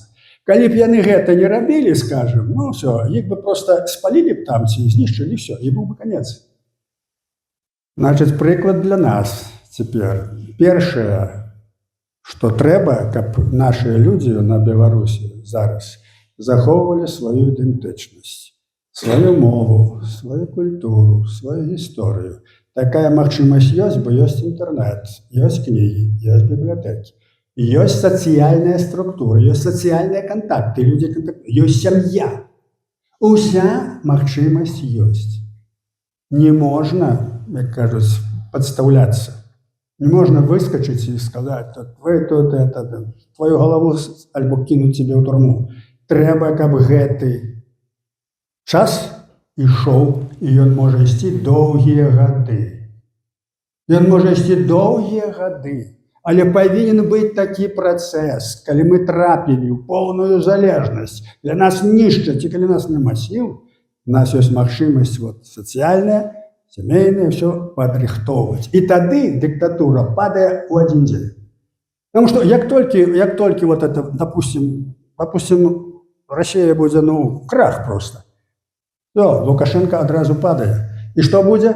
Усе гэтыя беларусы, гэтыя ябацькі ўсе так званыя, ўсе выйдуць на вуліцы. Прытым не забываем, што гэтыя людзі, якія кажуць, Лукашенко наш прэзідэнт, это нашыя беларусы. Это не нашыя ворагі. Это таксама нашыя беларусы. Вот. Таму магчымасці змагання ёсць. При любой акупацыі, при любой дыктатуры. Трэба толькі рэальна разумець, што гэта такое, што мы можам, і трэба мець цярпенне, адразу нічого не робіць. Вот это людзі, якія жылі пры Лукашенко, яны не дрэнна жылі, там айцішнікі, ўсё, яны выйшлі пад музыку, пад барабаны, кветачкі тым падонкам дарылі, ўсё, і думалі, што іх Лукашенко спалохаецца. Яны думалі, што адразу можна нешта перамяніць. Не. Оказывается, что для того, каб змагацца з дыктатарам, тым больш гэта Расія патрэбная, трэба разумець, якія ў нас магчымасці, што нам трэба рабіць. Усё магчыма. Гісторыя наша показала, ўсё магчыма, не толькі наша гісторыя. Вот. Таму не трэба задаваць там пытанні, што там нешта там гавораць і нічого не робіцца. Нема чароўнай палачкі. Не прыйдзе месія нейкі і не скажа вам, я вам все сделаю. Не будзе такого. Все бяром на сябе, на наше грамадства. І тады перамога будзе за нами. Яна абавязкова будзе. Яна будзе абавязкова. Вот. Так што я, можа, зашмат прысвяціў гэтаму увагі, але гэта важна. І думаю, што будуць, магчыма, пытанні. Я потым адкажу. Зараз дзякую за увагу і перадаю мікрафон свайму сябру. Я думаю, што ўжо лепей пытанне, амаль 2 гадзіны размовы. Не хоча выступаць. Я на пытанне. На пытанне будзе адказваць. Калі ёсць жаданне, магу ўзяць там 15. Возьми.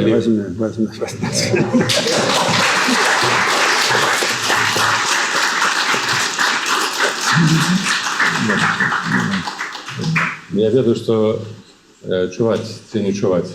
Возьми мой нож. Гэта не той. Не той. Не проста гэта далі.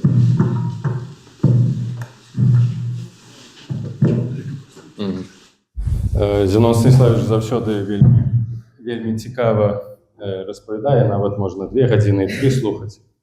Бо не тое, што цікава, а грунтоўна, сэнсоўна і глыбока. І таму нават для тых, хто можа па нейкім ідэалагічным, палітычным пытанням можа не пагаджацца з пазіцыяй Зенона Станіславовича, з ягонай крытыкай, але тыя аспекты, якія звязаныя з ідэалагічным развіццём чалавека, нашай нацыі, палітычным развіццём, яны вельмі важныя. Гэта тая каштоўнасць, якая можа нават служыць для развіцця і тым, хто лічыць Зенона Станіславовича, вольную Беларусь, апанентам у палітычным, ідэалагічным сэнсе.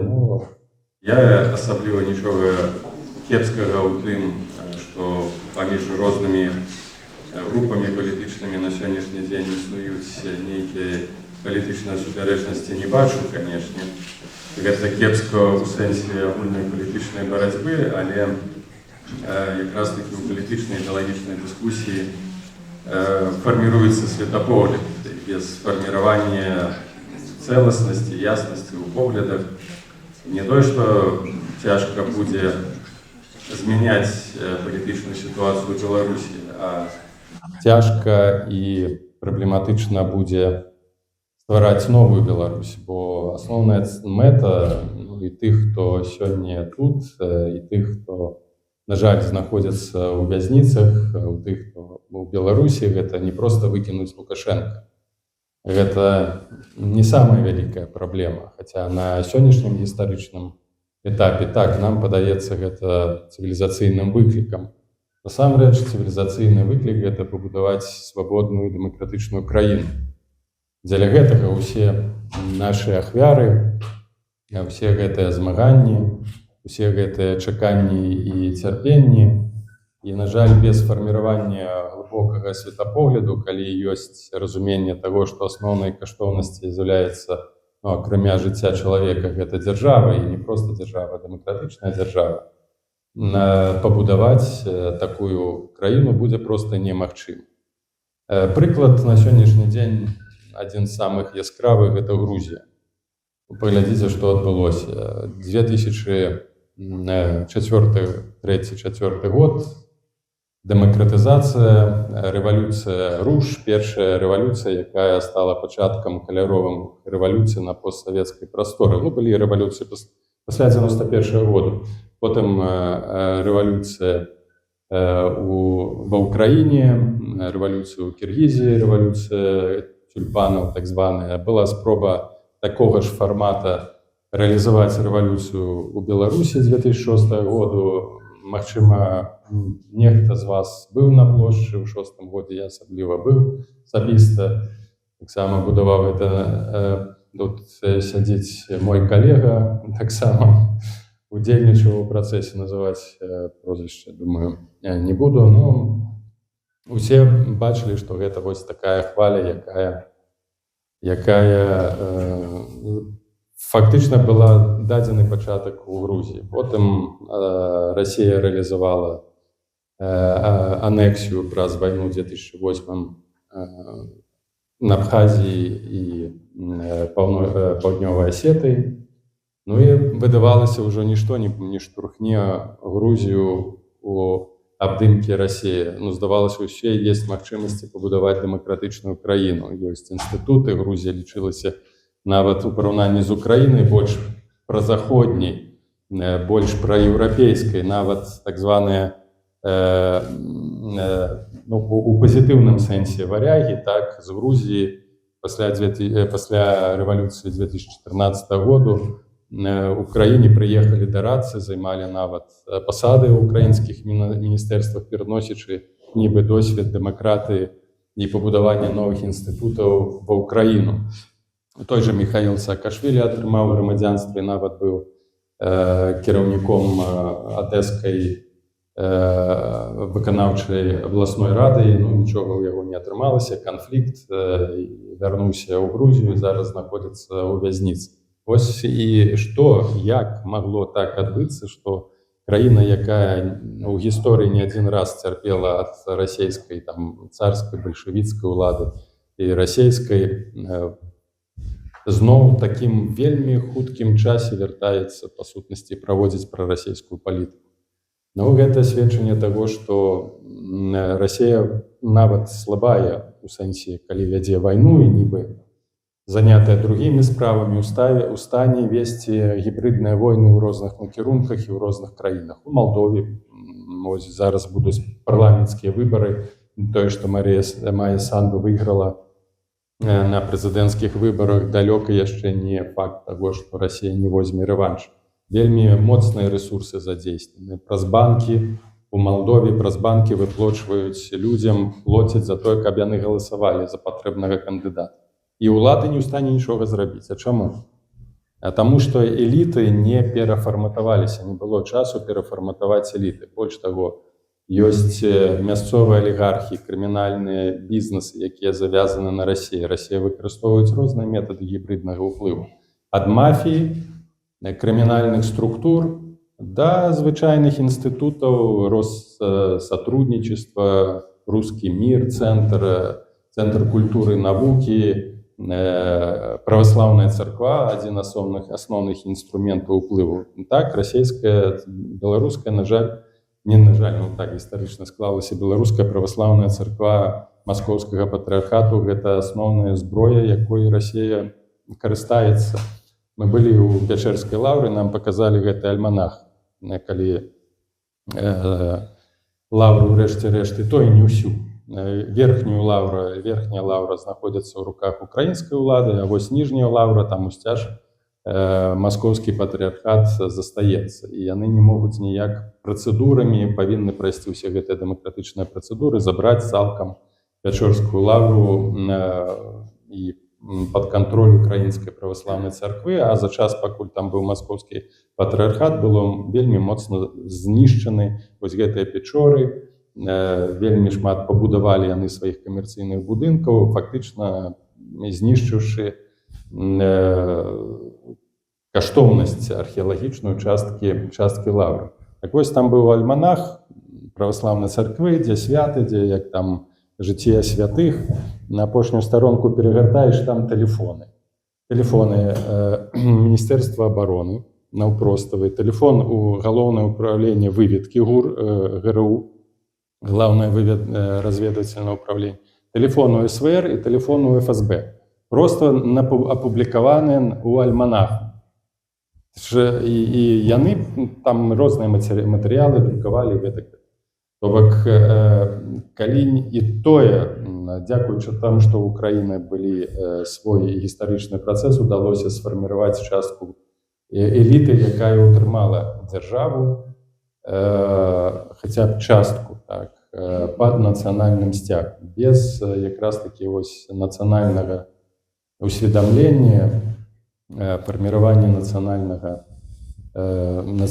каштоўнасцяў і нацыянальных інтарэсаў будзе цяжка пабудаваць дэмакратычную краіну.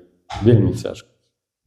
І, на жаль, нават сённяшнія працэсы, шмат якія выпадкі у беларускай дэмакратычнай супольнасці, на жаль, паказваюць, што аўтарытарная культура, яна вельмі моцна сядзіць у нашай свядомасці. І вось першы крок – гэта, канешне, перабудова палітычнай культуры, агульна дэмакратычнай палітычнай культуры, свядомасці.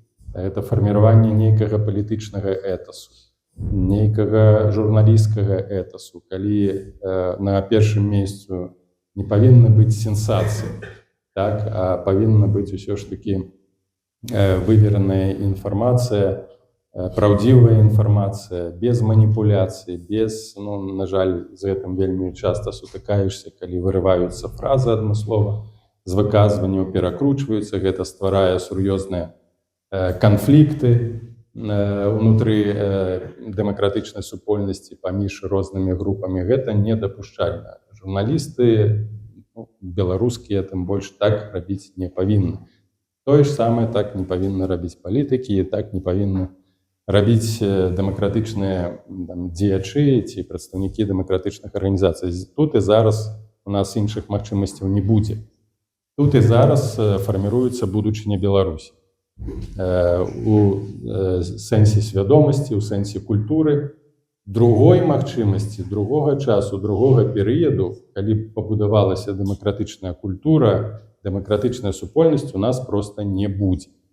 І калі дэмакратычная супольнасць было 5 год, яшчэ некалькі год, не будзе пабудаваная, уявіце, як мы будзем тады і хто будзе будаваць новую Беларусь. Калі у нас будзе тая ж самая аўтарытарная свядомасць, толькі проста будзем называцца мы дэмакратамі супраць Лукашэнка. Ці розніца ў культуры сур'ёзная, адметная, ці ёсць гэтая розніца? Бо, я звычайна жартую, што мы пабудуем дэмакратыю і адказную дзяржаву толькі ў тым выпадку фармальна, калі ў экстрэмальнай сітуацыі будзе некалькі тысяч людзей, якім ты даверыш, скажем, там валізку з $1 мільёнам і будзеш упэўнены ў 100%, што ён давезе з Менску, там у Магілёў, і ні $1 не прападзе. Вось калі будуць такія людзі, якім не будуць грошы прыліпляцца да рук, так, калі іх будзе тысячы, не 1, не 2, не 3, а тысячы, калі можна будзе даверыць бюджэт і сказаць, ты пабудуй дарогі, а не пабудуй сабе віллу дзе-небудзь на Канарскіх выспах. Тое, што, на жаль, адбывалася і адбываецца, да нават зараз ва ўкраіне. Вось у гэтым праблема ў чым. Грамадства не ідэальнае, чалавек не ідэальны, але калі не будзе працы нават над саміх сабе, тыя ж самыя праблемы з грантам. Праблема не ў грант. Праблема ў тым, на што ідуць гэтыя грошы, як з гэтым карыстаюцца. Калі гэта ідзе на справу і гэта эфектыўна функцыянуе, будуюцца інстытуты, будуюцца медыя, працуюць гэтыя медыі, яны не з'яўляюцца часткай нейкай там прапаганды ці нейкім інструментам абслугоўвання часткі там палітычнай групы, а працуюць на агульную мэту, калі ласка. Але, на жаль, адбываецца так, як адбываецца. А уявіце, калі ёсць перыяд няма кантролю, ёсць перыяд пераходны, калі людзі, якім там нават візуальна, не візуальна, а абстрактна запрапанавалі некалькі сот тысячаў даляраў, гатовы былі прадаць і Белтранс-Нафтан, і Азот аддаць, і ўсё, што заўгодна. Так вельмі хутка раскрадуць нашу краіну, і будзе тая ж самая сітуацыя, якой апынулася Грузія, якой апынулася, на жаль, Украіна, у якой апынулася Малдова. Згадайце, хіба пасля 2010 году, калі быў зрынуты Воронін, прыйшлі да ўлады дэмакраты, МВФ выдзеліў $1 мільярд на інфраструктурнае развіццё. Так вось, там былі так званыя ліберальныя міністры, якія гэты $1 мільярд скралі. Нават зараз ніхто не ведае, дзе гэтыя грошы. Нават зараз не могуць знайсці канцы, дзе гэтыя грошы. Дык вось, даволі шмат дыскусій адносна таго, якая сістэма, якая структура ўлады будзе ў будучай Беларусі. Канешне, самы ідэальны гэта не прэзідэнцкая рэспубліка, адмова ад той структуры палітычнай канстытуцыйнай ўлады, якая паўстала пасля 93-го году, калі была ўведзена пасада прэзідэнта, потым на аснове маніпуляцый канстытуцыі Лукашенко фактычна зрабіў са сваёй улады абсалютную. Самы ідэальны варыянт гэта, канешне, парламенцкая прэзідэнцкая рэспубліка. Але гэта таксама не панацэя. Молдова таксама была парламенцкая прэзідэнцкая рэспублікай, там прэзідэнта выбіраў парламент. Грузія таксама на сённяшні момант з'яўляецца парламенцкай рэспублікай. Новага прэзідэнта выбіралі не на паўсюдных выбарах, а выбіралі праз парламент і там прадстаўніцтва і іншае. І інстытуты, структура ўлады гэта толькі інстытуты. Гэта не панацэя. Ніякая дэмакратычная канстытуцыя не будзе працаваць, калі няма людзей, якія думаюць дэмакратычна, для якіх каштоўнасцю з'яўляецца свабода, дэмакратыя, незалежная краіна, для якіх з'яўляецца прыярытэтам нацыянальнай ідэі. І таму, адказваючы і на тыя пытанні, магчыма, што можна зараз рабіць ва ўмовах, калі мы абмежаваныя ў рэальным палітычным дзеянні, гэта фарміраваць будучую з нас саміх эліту, фарміраваць з нас саміх, з нашага атачэння, з гэтай дэмакратычнай супольнасці, тых людзей, якім можна будзе перадаць уладу пасля Лукашенка.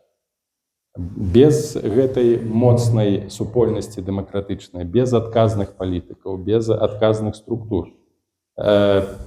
Пасля сыходу Лукашенка, калі будзе безадказнае кіраванне, праз некалькі год такі ж самы Лукашенко-папуліст прыйдзе да ўлады.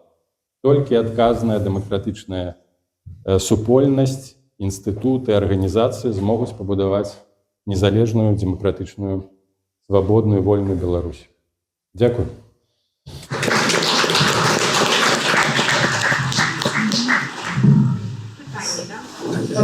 Це мається питання. Ага, я б хотів спитати міркування з Петра Павла ось на такою річ. Ми пам'ятаємо все, що Лукашенко вибрали демократичним шляхом, так? От зараз я просто опошній час шмат розваг на фонд парламентської республіки Білорусі. Цілком та ідея мені так само подобається. Але б не одно але. История показывает, что белорусский народ может еще раз выбрать такого шлюпу номер 2. Это по-перше. По-другое, так само наша история показывает, как у той парламент можно накерувати шмат агентов, які будуть розслідувати інтересами якої-небудь сусідньої держави, наприклад, зі Сходу. Як ось гэта, тому що ми тут усі знаходимося у своїй такої бубалці, так? Але виходячи за її, ми бачимо просто, що ми можемо не бачити тих людей, тієї маси, які зараз живуть у Білорусі.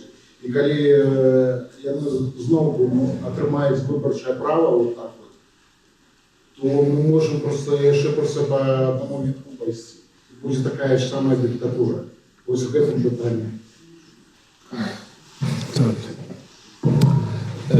Тут у нас есть программа там «Вольная Беларусь». Так, тут, калі про палітычную сістэму, трошки узгадвалася про пераходны перыяд. Я сыходзіў менавіта з тых праблем, про якія вы казалі, у перыяд трансфармацыі, у перыяд такі цяжкі. Па-першае, знову ўсё залежыць ад таго, наколькі адказнымі будуць тыя людзі, якія прыйдуць да ўлады пасля сыходу Лукашенка. Ёсць такое паняцце у дэмакратычнай навуцы, адпаведнік той же дыктатуры, бо дыктатура як тэрмін сам па сабе, ён нейтральны быў. У Рыме вельмі часта яго выкарыстоўвалі, нават Тадеуш Касцюшка называў сябе дыктатарам. Гэта калі людзі ў крытычны перыяд, консул у крытычны перыяд атрымоўваў надзвычайныя паўнамоцніцтвы, калі гэта адбывалася вайна ці напад на Рым, было да гэтага 2 консула, потым улада пераходзіла да аднаго консула, які на працягу там вырашэння крызісу меў шырокія паўнамоцтвы.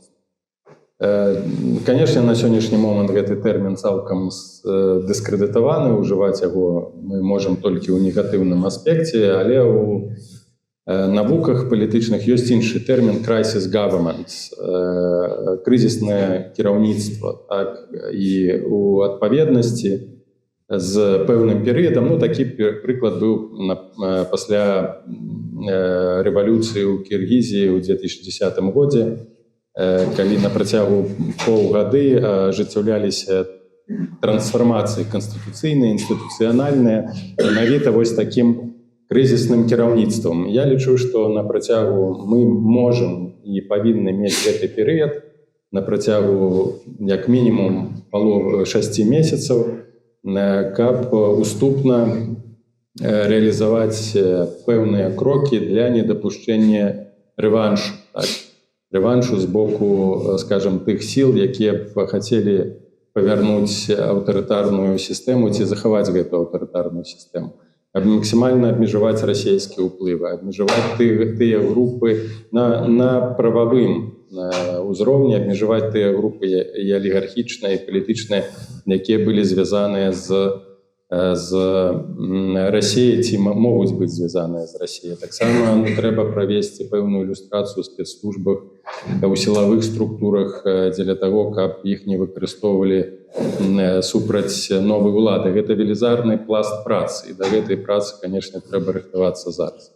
Потым правесці надзвычайныя, скажем так, выбары ў новую Верховную Раду, парламент беларускі аднапалатны. Не трэба нам 2 палаты, аднапалатную на 3 гады. Так, гэта, пакуль новы парламент павінен прыняць новую канстытуцыю, новыя адпаведныя законы, фарміраванне органаў мясцовай улады, дарэчы. Я лічу, што на гэты крызісны перыяд і нават не на першае паўгоддзе, нават на большы час, неабходна будзе прызначыць прадстаўнікоў у вобласці, спецыяльных прадстаўнікоў. Можна там правесці, канешне, выбары мясцовай улады і, скажем, мэраў, кіраўнікоў выканаўчых камітэтаў, але ўсё ж такі для захавання стабільнасці, бо Расія будзе намагацца дэстабілізаваць сітуацыю ў ва ўсходніх рэгіёнах, канешне, калі яна застанецца, неабходна была б такое крызіснае кіраванне ў рэгіёнах. Але збольшага адразу скажу, калі Расія захаваецца як моцная на сённяшні дзень, нават у тым фармаце, у якім яна сёння існуе, дзяржава, ніякай дэмакратыі ў Беларусі не будзе. Яна імгненна, Беларусь, выкарыстае сітуацыю дзеля таго, каб захаваць сваю прысутнасць. У нас будзе невялічкае акно магчымасцяў, як было ў 90-х годах, выскачыць, калі Расія прайграе ў вайне, калі яна будзе аслаблена, эканамічна аслаблена, калі там пачнецца нейкая турбулентнасць. Але схема, кірунак, стратэгія дзейнасці павінна быць распрацаваная ўжо зараз. Прынамсі, у нас такі быў падыход яшчэ да пачатку ўсіх падзей да 20-го году і да вайны. Але, скажем так, яшчэ раз падкрэслю, што таксама доўгі перыяд функцыянавання неабмежаванай улады, няхай там crisis government, крызіснага кіравання, ён небяспечны. Бо людзі слабыя, неабходна вельмі хутка адбудаваць функцыянаванне і фарміраванне дзяржаўных інстытутаў, грамадскіх інстытутаў, якія будуць усё ж такі кантраляваць уладу. Але важна не толькі вось гэтыя інстытуты, там Канстытуцыйны суд, парламент і гэтак далей, раздзяленне ўладаў, але грамадская самасвядомасць. Ну, напрыклад, таму ж Вашынгтону, як вы памятаеце, прапанавалі стаць пажыццёвым прэзідэнтам. Ён адмовіўся, бо у гэтых людзей быў ужо свой там этас, свая культура, хаця першыя крокі дэмакратыі амерыканскай не былі такія лёгкія. Там было рознае, і карупцыя была, і подкупы выбарцаў там першыя гэтыя гады, і нават зараз. Але той факт, што вельмі моцная дэмакратычная супольнасць, грамадская супольнасць, інстытуты мясцовай улады не дазваляюць гэтай уладзе, людзям кантраляваць абсалютна ўсё. І таму я лічу, што ўсё залежыць ад грамадства і наколькі яно будзе моцнай і гатовым да дэмакратыі. Іншых у нас магчымасцяў, іншых інструментаў не будзе. Калі толькі там штучны інтэлект будзе кіраваць усім, альбо іншапланецяне, то гэта кепска скончыцца. Хай наговорить. Ти потім зробиш. Питання до господаря Зіновія Станіславовича. Послухала виступ і хочу звернути увагу на знищення режиму на темат. Я лічу все равно, что в Беларуси повинен быть супротив. И повинна быть допомога для його розвиття. У тим ліку і фінансування. Зараз шмат білорусів за межою уладкували своє життя і мають можливість і жадання допомагати. Як супротиву, розвиттю супротиву, так і сім'ям політв'язнів. Але не буду казати, дякуючи кому, а кінцем можливостю зачинено. Якою ви бачите вийście з цієї ситуації? Я з вами цілком згодний. Тому що я не мог усе розказувати, я говорив, головне, як повинно поводити себе громадство у диктатурі. А що дотичить супротиву, він обов'язково повинен бути. І метода, яку ми пропонуємо, яку ми випробували у 60-х годах, це система так званої ланцюгової реакції. Люди повинні, не тільки то, що я говорив, це огульна громадська справа, підтримувати свідомість, культуру, дітей і все. А активні групи людей, вони все одно будуть. Вони будуть. Вот эти активные группы, они повинны проводить подпольную работу. Обов'язково. І метод, який в 60-х годах нас КГБ так і не розкрило. Я вже розказував, я володію інформацією, маю які інформаційні документи, речі агітаційні, то я розмовляю з другим чоловіком, якому я довіряю, йому показую це все. І він читає, він глядить, ми з ним проводимо контакти, і ми все розуміємо. Но треба, щоб було більше людей. І я йому кажу, у тебе є хто-небудь там? Є. Дай йому. А він так само. Але я не ведаю, кому він дав. Я не ведаю. Значить, отримується так, що... І то я саме можу дати другому чоловіку. Це йде ланцюгова реакція. Коли б, скажем, недзе був би провал, то тільки 2 чоловіки могли. Все. Ми так за часи комунізму робили національну освіту, Мілостовського, все. Потім сам видат був, тут, до речі, є книжка про сам видат наш, білоруський. Інакше там було немагчимо. Тут є люди, які ще совєти пам'ятають. При советах где-нибудь сказать публично супроть коммунизму, все, никто не говорит, все разумеют. А между собой говорили, анекдоты шли, все. Разумеете, шло другое життя. Люди автоматично розуміли. Окрім того, були люди, які писали сам видат. Були організації, і навіть організації, які КГБ їх потім розкрило, які там хотіли взорвати. Це глушилки, станції і так далі. Тому супротив обов'язково повинен бути. А вот что датычыць 20-го года, 22-го, калі рускія напалі на Киев. Дзейнічала даволі шырока, это не ўсё выйшло, як кажуць, удруг, партызанскія акцыі былі. Яны былі сур'ёзныя. Я знаю трошки болей, і як яны арганізоўваліся, і хто там быў асновай. Але я гэта нікому не магу казаць. Вот. Але яны былі, і было шмат. І ў гэтым менавіта момент, вот, калі вот, там же 3 дні ўсё вырашала, там вельмі, калі вот они шли на Киев, эти эшелоны были спынены. Это не дарма была эта работа, что это щитки полили, там все, это не дарма. И не выпадково тых этих зловили, и они их покалечили, перестрелили колено, на шкалете стали. Вот. Тому такие борьба, такие структуры повинны быть, але не повинны быть организованы так, как их не раскрыли. Бо звичайно, як у демократичному світі, ну, збираємося, говоримо, випускаємося, такого не може бути. Тут же знищиться. Вот. Але боротьба це повинна бути, ми це продовлюємо обов'язково. Але от то, що я казав, це про сам сенс, як громадство повинно відноситися. І приводжу приклади, як відноситься, скажімо, у Литві, допустим.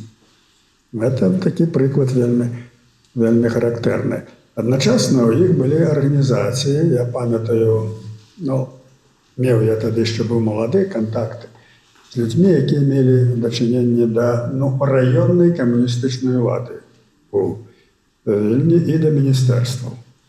Значить, вони були вельми занепокоєні. У Каунасі утворилася молодіжна організація, яка почала з національних позицій там, виступати, усе. Вони були вельми занепокоєні. Комуністи, каб гэтых хлопців, каб прибрати до рук, так, може покарати, але каб гэта придушить. Вы разумеете, что?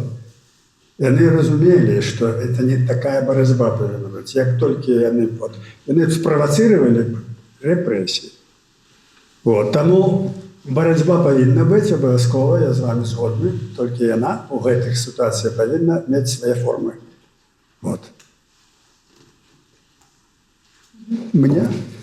Здравствуйте. Скажите, такое дело. 20-й год дал нам новых политиков, так сказать, вот это же тоже, как мой друг Сергей Тихановский, Светлана Тихановская. Почему у нас разногласия? Вот у нас там многие не уважают, мне стали, понятно, они многое делают. Я вчера буквально разговаривал, долго общался с ними. Они делают, они много очень делают, да, но почему-то они очень плохого мнения большинство людей. Очень много людей, они очень плохо отзываются о ее команде. О Байсоле, о Байполе. Мне, например, они мне помогают. Но почему-то они хотят очень негатив большой. Не проще ли просто объединиться? Это же нам же сейчас нужно объединяться. Вы же помните, самое главное, это как это, анекдот, это поговорка о венике. Когда он веник один, вместе никто не сломает. А когда по протику можно сломать легко. Почему не объединиться со Славой Георгием Тихановским своим кабинетом? Вести какие-то дела, переговоры, что-то разговаривать. Делать дела. Хочешь ты? Добре. Добре. Есть еще так, анекдоты не буду рассказывать, ладно. Все анекдот рассказать.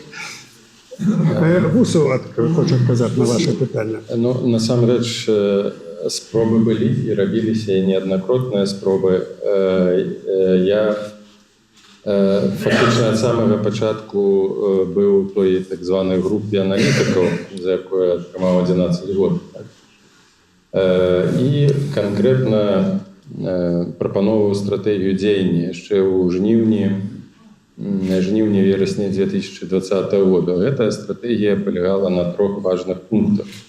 На той момант сітуацыі крытычнай я ведаў, што гэта вельмі неабходныя рэчы для перахопу ініцыятывы ўнутры Беларусі. Першае – гэта інаўгурацыя, другое – гэта канстытуцыя, і трэцяе – гэта стварэнне ўраду выгнання.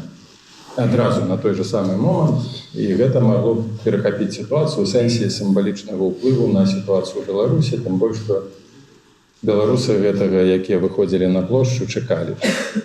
Чакалі, што вось з'явіцца той цэнтр, які будзе які будзе і прыме радыкальныя важныя рашэнні. Яшчэ адна была ініцыятыва, гэта усеагульны страйк. Не чакаць кастрычніка, лістапада, а менавіта ў момант, калі вось гэты працэс назрываў, калі людзі выходзілі на плошчу. Другой маёй прапановай было стварэнне грамадзянскага камітэту кіравання, які фактычна з гэтай прапановай выйшаў у жніўні, амаль калі адразу Ціхановскую вывезлі, каб гэты камітэт грамадзянскі кіраваў палітычна сітуацыю ўнутры краіны і запрапанаваў спіс людзей, якія павінны былі ў гэты камітэт увайсці. Амаль адразу, праз 2-3 дні, была створана коордынацыйная рада. Ведаеце, які там быў упіс у коордынацыйнай радзе? Першай умовай сябрамі коордынацыйнай рады могуць быць толькі тыя людзі, якія знаходзяцца ў Беларусі. Ніхто, хто па-за межамі Беларусі в той час знаходзіўся, не мог быць сябрай коордынацыйнай рады, і фактычна коордынацыйная рада волей лёсу чамусьці апынулася ў руках прадстаўнікоў штаба Віктара Бабарыкі. Ніякіх кансультацый ні з кім па стварэнні гэтай рады не вяліся. І кіраўніцай рады, калі я не памыляюся, асноўнай ключавой асобай стала Вольга Кавалькова. Это што тычыцца першага перыяду, калі з гэтых паседжанняў стратэгічнага камітэта стварылі балаган. Гэта пачаўся дзіцячы садок, пра караводы, пра нейкія дзеянні па-за межамі краіны. Я зразумеў, што ініцыятыва цалкам палітычная страчана, альбо ініцыятыва перахоплена тымі людзьмі, якія скіроўваюць усе палітычныя працэсы ў Беларусі у нікуды. Для мяне гэта адразу стала ясна пасля некалькіх паседжанняў у межах вось гэтай стратэгічнай групы. Інфармацыю чамусьці, пра якую потым фактычна ведалі ў камітэце. Потым пачаўся гэты працэс. І офіс старанна хавае інфармацыю пра тое, што гэта ўсе людзі неабыякавыя, гэта не людзі невыпадковыя. Людзі, якія сутыкнуліся і працавалі ў межах якраз такі офіса Ціхановскага. Другі момант, гэта што тычыцца, Зінон Станіславович мне ўвесь час сказаў, што ты робіш, ты едзеш, Зінон Станіславович, ёсць сітуацыя, трэба яе максімальна выкарыстаць. Зінон Станіславович неаднакратна намагаўся дагрукацца да Ціхановскай, да штабу, таксама, каб прапанаваць нейкія рады, парады, стратэгію. Там зачыненыя былі цалкам дзверы. Доступ быў зачынены. Доступ быў праз вячорку і добравольска. Людзьмі, якія рэальна кіравалі ўсімі гэтымі працэсамі. Другі прыклад па кабінеце. Ідэя кабінета узнікла знову.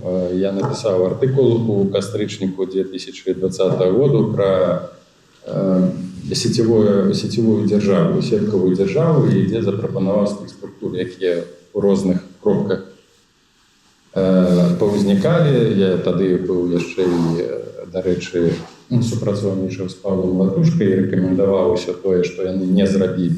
Папярэджваў, што калі вы не будзеце сістэмна працаваць, не створыце структуры альтэрнатыўныя і не будзеце засяроджваць рэсурсы, сітуацыя будзе вельмі кепскай, скончыцца ўсё драматычна. Мне, як і зараз, заўсёды казалі, ты вельмі песімістычна глядзіш на рэчы, ўсё не так кепска. Добра. Я напісаў тады артыкул з прапановай стварыць піраміду. Гэта 20-й год. Прэзідэнт, парламент і ўрад. З гэтай прапановай я прыехаў у Вільню вясною 2020 года, дзе канкрэтна запрапанаваў стварэнне такой структуры. Наўпрост сказалі прадстаўнікі штаба, якія зараз ужо сышлі офіса, што нам гэта не патрэбна. Светлана Ціхановская, яна будзе кіраваць, що нам ніякія структуры гэтыя не патрэбны. Нават пасля гэтага мы ўжо, калі пачаўся 22 год, сітуацыю распавядаю пра 22 год. Я был с Павлом Латушком в контакте. Приезжаю до его на офис, у нас фактично концептуально погляды были, необходимо ствараць урад, необходимо абвяшчаць нейкія прынцыпы пераходу хаця б фармальнай улады да апазіцыі, вяртанне да гэтай канцэпцыі трох элементаў: урад, прэзідэнт, парламент.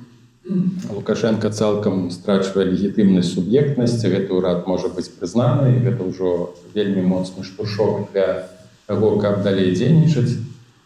Звонім у офіс, на гучнай сувязі тэлефон, размова. Ціхановская ў той час у Парыжы. Ну і адказ такі: паслухайце, нам няма калі пра гэта размаўляць, у нас зараз сустрэча з дэлегацыяй з ЮНЕСКО. Бомбяць Кіеў, бомбяць Украіну, забіваюць людзей. У іх дэлегацыя ЮНЕСКО. Вось для іх важны прыярытэт. Як з такім, ввогуле, з такім бачаннем, з такім падыходам штосьці будаваць? Урад узнік. Квазі-урад, у якім таксама намагаўся прымаць удзел, і мы спрабавалі таксама супрацоўнічаць. Узнік 6 месяцаў пасля таго, як вайна пачалася. 6 месяцаў. Про якую вы дзяржаву думаеце? Про якія вы перамены думаеце? Прайшло 6 месяцаў. Калі страчана цалкам ініцыятыва, калі фактычна улады перахапілі ініцыятыву ўнутры Беларусі, калі быў запыт, там ужо нават і рэлькавыя партызаны гэта дзейнічалі, і вайскоўцы не хацелі ваяваць. Ім трэба было абаперціся на кагосьці альбо на штосьці. І такога кагосьці, і такой структуры, чакалі, што Светлана там прыме нейкія рашэнні. Яна адмаўлялася называць сябе прэзідэнтам электам, ніякім там раптоўна на 23-м годзе заявляе, што яна прэзідэнт элект. На падставе чаго? Калі ўсе ініцыятыўныя, важныя, кропкавыя, лёсавызначальныя моманты прапушчаны. І не гледзячы на гэта, я да 23 году намагаўся з імі супрацоўнічаць, нешта там раіць, рэкамендаваць, былі размовы з Пазняком, але ўсё гэта зводзілася на хіханькі-хаханькі. Праблема ў тым, што няма і не было там дзяржаўнага мыслення. Не было. Гэта ўсё было мысленне такіх, ведаеце, НЖО-арганізацый. Вось такога, гэта не ўсё, гэта ўсё гульня, гэта не сур'ёзна.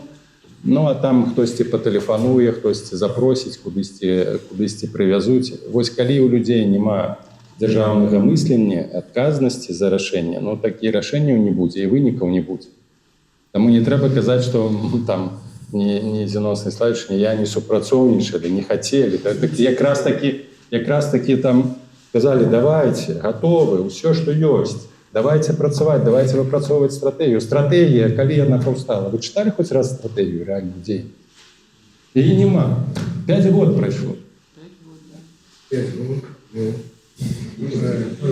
Оксана Валерьевна. Вы другие? Тут же пробачте.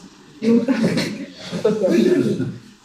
Так, я вбив, там, потім. Ja Pani Stara Zianona, Kapion udokładnił swoje rozumienie, jakim czynem wyzwać polityków. Ja rozumiem, ilość nam proponowała zняć sankcje. Prawda? Sankcje za politwiaźniów.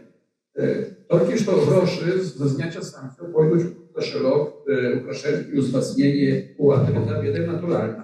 Ale sprawa jeszcze больше nie składana jest. Tam byli zняte sankcje, powinny odbywać się rozmowy pomiędzy dwiema blokami. Mają bok Łukaszenki, mają bok demokratyczny, mają bok międzynarodny. Kto tam będzie teraz? I kto ma być stolica? Logiczna u raniej, u dzisiejszym świecie mają to takimi elementami posłannictwa rozmową. Czy to byli Międzynarodny Czerwony Krzyż, czy to był Kościół, posłanniczo u rozmowach na koniec wyzwolenia politwiaźniów. Sytuację mają taką już, że u wyniku wiedzonych resursów międzynarodowych, dzięki jakim wyzwalają się politwiaźni, my nie czujemy, nie mają w wyniku pośpiechu, że takie rozmowy jest. Znaczyć, że Bóg nie chce, nikt nie chce nijakich rozmów. To moje pytanie, czy to tak znaczy, że nikt nie chce nijakich rozmów na koniec wyzwolenia politwiaźniów, bo to nikogo nie ciekawi. Ale tak, то в такім випадку хто має говорити з Лукашенком? Чи пособні сусіди держави, чи це має говорити керівництво Єврозв'язу, бо ж не НАТО. Не буде говорити з Лукашенком про політв'язнів. Хто має більшою силою, яка, якщо зможе говорити з Лукашенком, читає Москвою? Кого ви конкретно бачите? Бо я розумію ваш щось за щось ділі робимо, але тут для мене менавіта гэтага якби не хапає. І гляньмо на ситуацію, на тою важність іскання. Коли говоримо про сусідів, бачимо приклад якийсь ідеальний. Коли російці обмінюються з політв'язнями з Заходом, серед них є чоловік, росієць, журналіст, агент ФСБ, затриманий з Польщі, який сидить у Польщі. Його обмінюють, і Польща дає американцям цього політв'язня, і хто на Анджея Пачобута не виходить у рамках цієї обміну. Не в змозі випустити Анджея Пачобута. То ви не розумієте. На вашу думку, які є для Волховичів А, Б, В, які повинні бути кроки, і хто з ким повинен говорити, щоб визволити політв'язням, бо на мою думку зараз Лукашенко в огуле не про то думає, бо йому політв'язні є потрібні як абсолютно оборончий пояс, той пояс, який його охоплює перед усіми. І перед має і для Лукашенка, і для Москви має у себе важливі, і для Заходу має важливі. І на цей момент приступу до його і до розмови про політв'язнів, я думаю, що ніяких шансів немає, особливо в контексті того, що діється зараз на геополітичних тих ситуацій і геополітичних чим розкупляють. Дякую.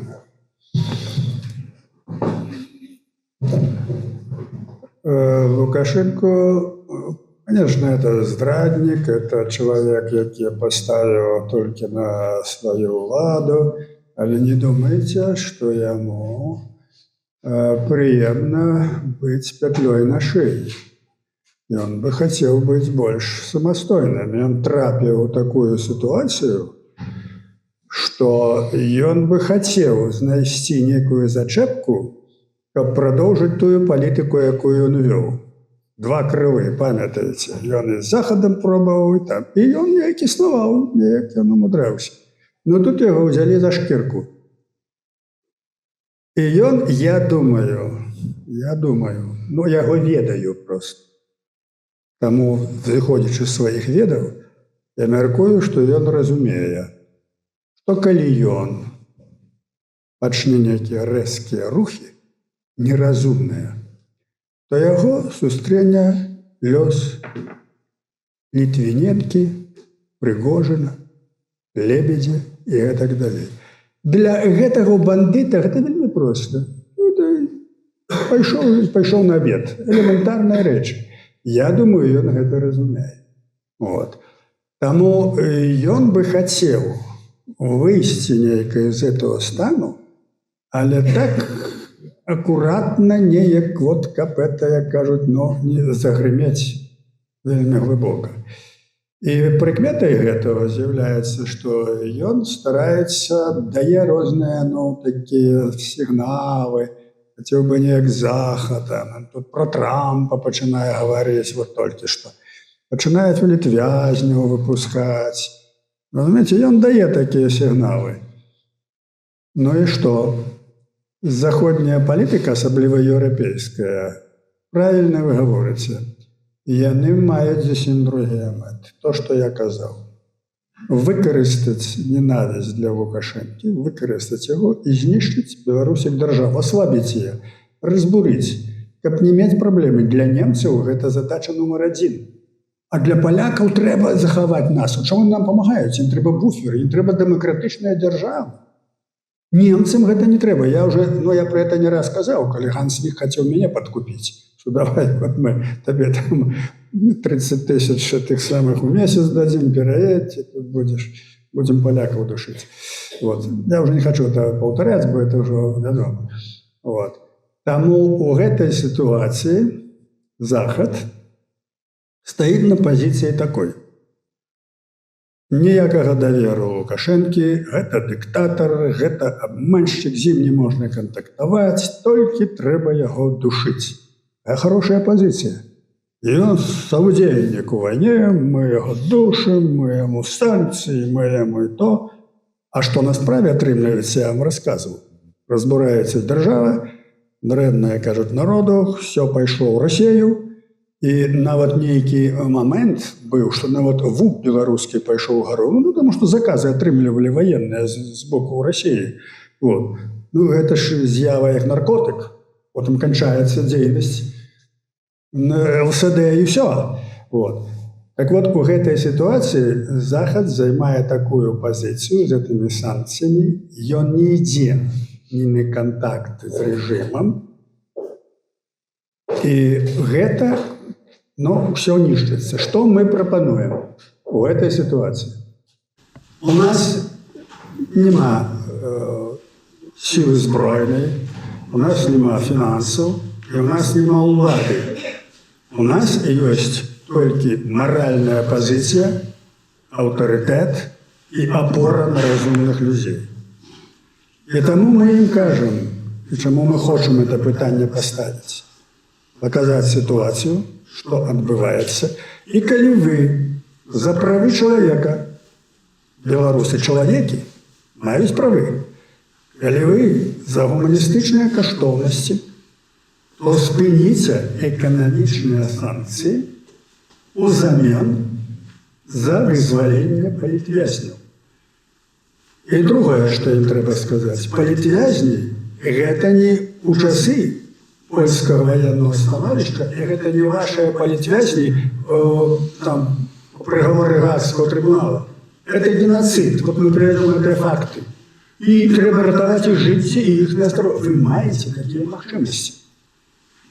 У вас няма палонных, як у украінцаў. Таму палоннымі мы не можам абменьвацца. І няма шпіёнаў.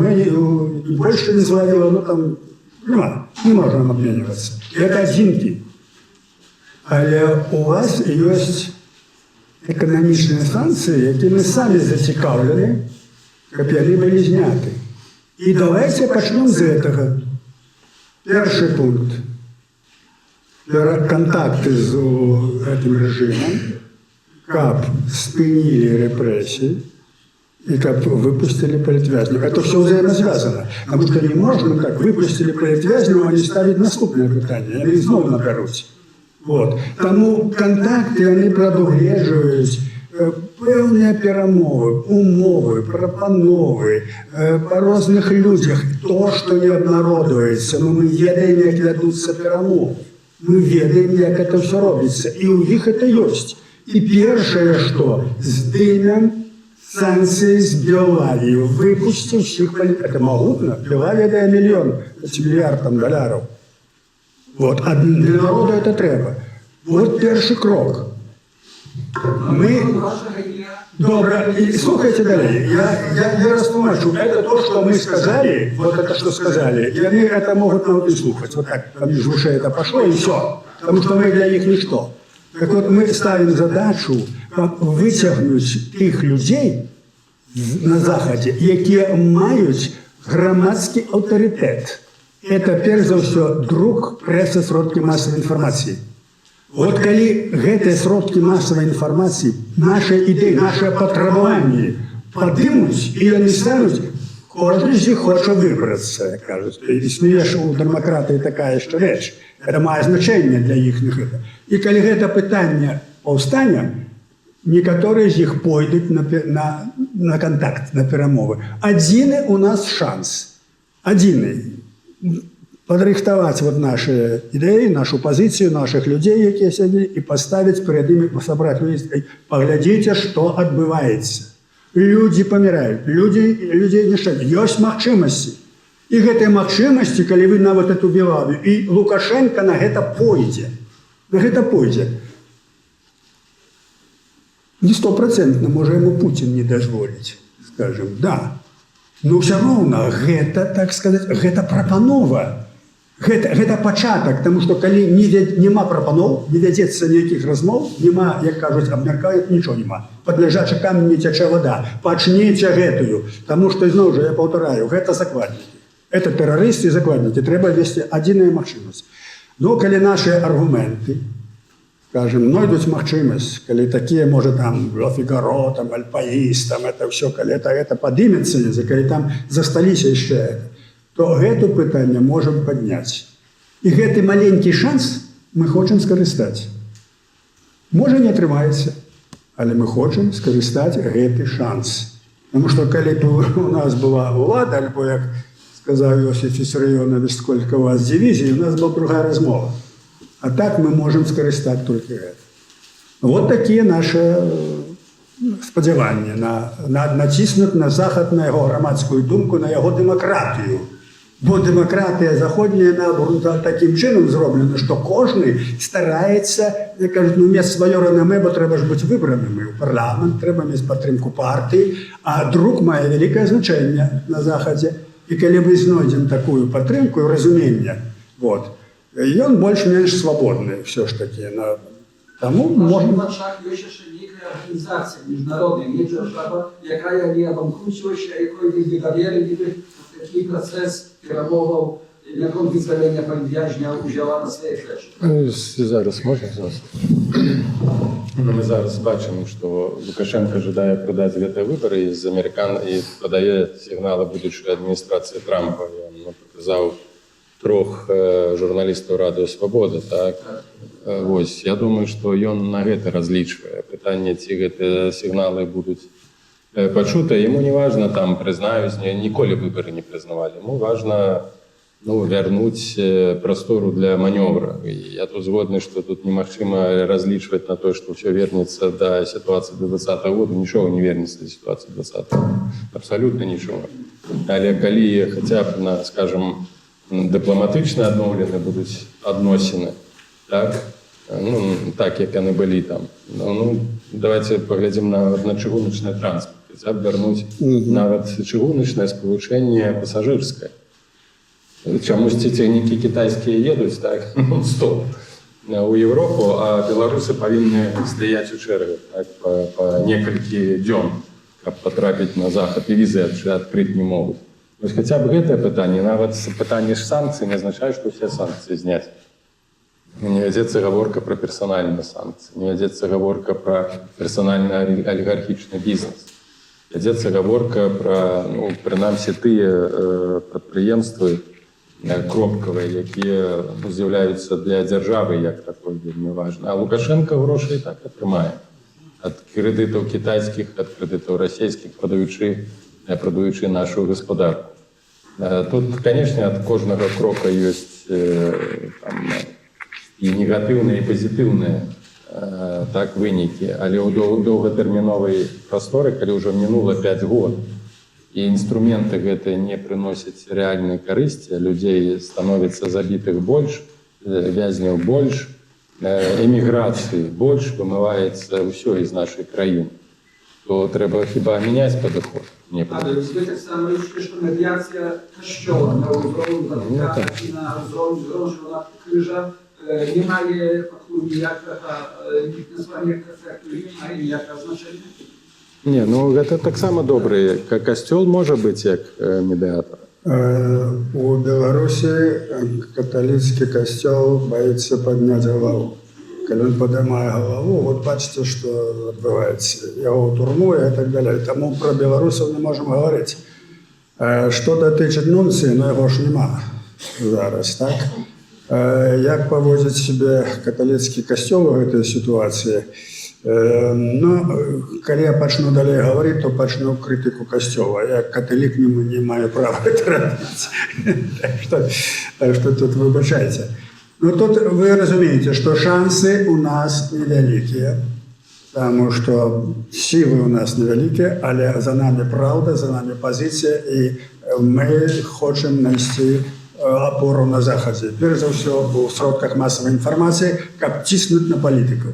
Што датычыць усіх гэтых арганізацый, Аб'яднаных Нацый, Amnesty International, там все там мы ведаем. Не спадзяёмся мы на гэтыя арганізацыі. Больш за ўсё спадзяёмся на друк, які яшчэ, як кажуць, там ёсць, і калі гэтыя падымуць гэтае пытанне, потым вы денег з'яўляецеся прадстаўніком друку. Калі пачнецца, мы хочам гэта, мы падымаем, мы выступаем, Трэба падтрымліваць гэта не адзін раз. Сказалі, а з дня ў дзень. Гэта так, як робяць сродкі масавай інфармацыі, якія працуюць на прапаганду. Яны кожны дзень гавораць пра то. Таму просьба тыя, якія ў нас ёсць там, ну, рацыя, хто там яшчэ, падтрымліваць гэту ідэю вызвалення палітвязняў.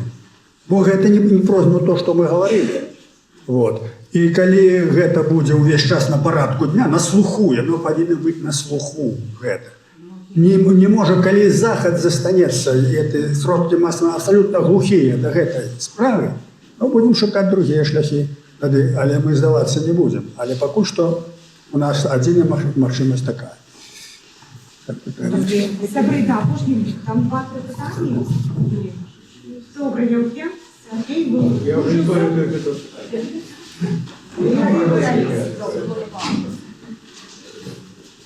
Сябры, можна такая вот прапанова у мяне ёсць? Мы гаварылі тут сёння шмат гадзін, но это ж не творчая сустрэча, так, з літаратарам. Многія сюды прыйшлі, людзям хочацца канкрэтных рашэнняў, нейкіх, там, дзе сенсацыйных навін, ці рэцэптаў і гэтак далей. Надакушала тут знаходзіцца ў Ольгі, муж далее Брейвіку, так? Трэба эту сітуацыю вырашаць. Якім чынам тэхнічна? Вот город Белосток, это самый, может быть, важный город, где белорусская диаспора, фактически. Кольки тут? 20 тысяч людей. А город напевно есть. Водоревы. Ну так, плюс-минус. Плюс полова города былые белорусы. Как бы не чужой город. Самое важное место у Тумоле. Самый город важный у плане белорусской диаспоры. Так?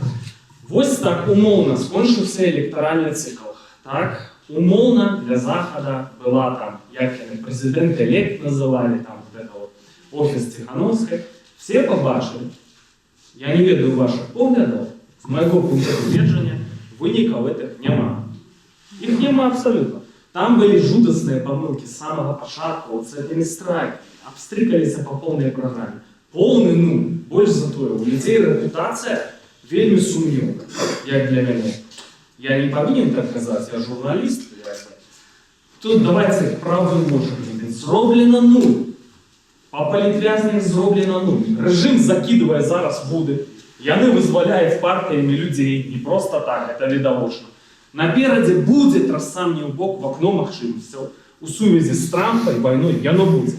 І коли все буде, як сьогодні, заховуватися, і ми будемо говорити, а може бути, треба так, і це просто ось розмова. Нічого не здариться. Ми будемо тут сидіти гністи. Я не ведаю, як ви тут живете, а я часом думаю, легше би лупанули ядрової зброї. Тобто ситуацію в эту треба міняти. А нас усіх, так? Я не ведаю. Я не ведаю, які це механізми. Глядите, тут есть у нас некие, ну там, зарегистрованные структуры, які представляють белорусскую диаспору. Может быть, есть представники. Я не ведаю. Ну вот фундация Хахнова земля зарегистрирована. Вот, наприклад, фундація, наприклад, проводиться мероприємство при підтримці місцевих владу. Дар'я Євген всіх ведає. Я не ведаю, я прикладно, я накидываю зараз ідею. Нам потрібно вибрати нам, людям, які виїхали, знаходяться за межою, хопить уже вот этого вот, то, что было, так, нервов ніяких не хапає. Нам треба вибрати своїх представників. Куди? Ось, это представники нашей диаспоры, от города Белосток, самое важное. Куди? І куди? Куди? Для перемовин. Вот это наши представники з режимом, наприклад, я не вірю, будуть закидувати по політв'язням. Я зараз скажу схематично. Ми ж демократи, так? От вибирають Зенона Станіславовича. Ми офіційно повідомляємо амбасади, країни, у ефективні структури, ось наш представник. Ланцюгова йде реакція. То саме робить Київ, Україна. Ну і так далі. Це будуть процеси. Я не ведаю, як це реалізувати, но реалізувати це можна. Все, как вот те, кого называются легитимные представники там, белорусов, ну, как бы они легитимными не стали. Как бы это неким чином было засвідчено, все, новые люди. Это первый момент. Другий момент. Зенон Станіславович, я пам'ятаю, 23-й год, Значиться конференція під егідою полка Калиновська у Києві. Я эту конференцію вел. Ви, тяжко вам це було робити. У скайпе. Сказали, все, готовы консолидироваться. Все это на вашах у журналистов, дипломаты сидели в дымнику польские. Готовы. И на вот звери, там, Тихановские и так далее. На моих очах это все они продинамили. Им не треба никакой консолидации. Кому? И они не подписали. Они не подписали. Они не подписали это. И они на моих очах их холера не подписали. Есть запити громадства, некая консолідація, умацування політичних суб'єктів. Це знов-таки думки для розвитку. Є, наприклад, прецедент. У нас тут, ось у Білостоку, у нас тут широке представництво було такое вот білоруська християнська демократія. Я технічно зараз скажу, я не ведаю вашого ставлення. Ось у нас є представник зараз, Сергій Веремеєнко.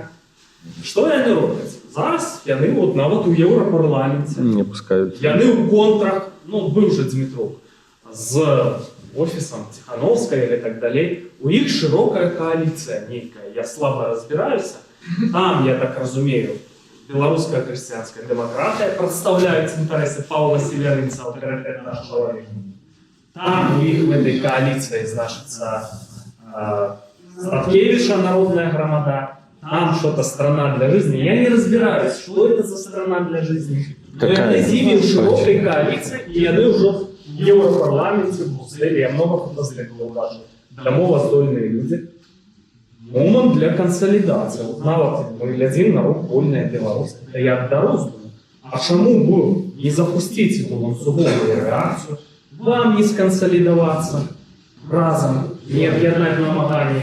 Потім сюди долучаться нові люди і буде умацовуватися політичний суб'єкт. От моя була би така пропанова, аби це не засталося вутором, а як конкретно робилися наші ці речі.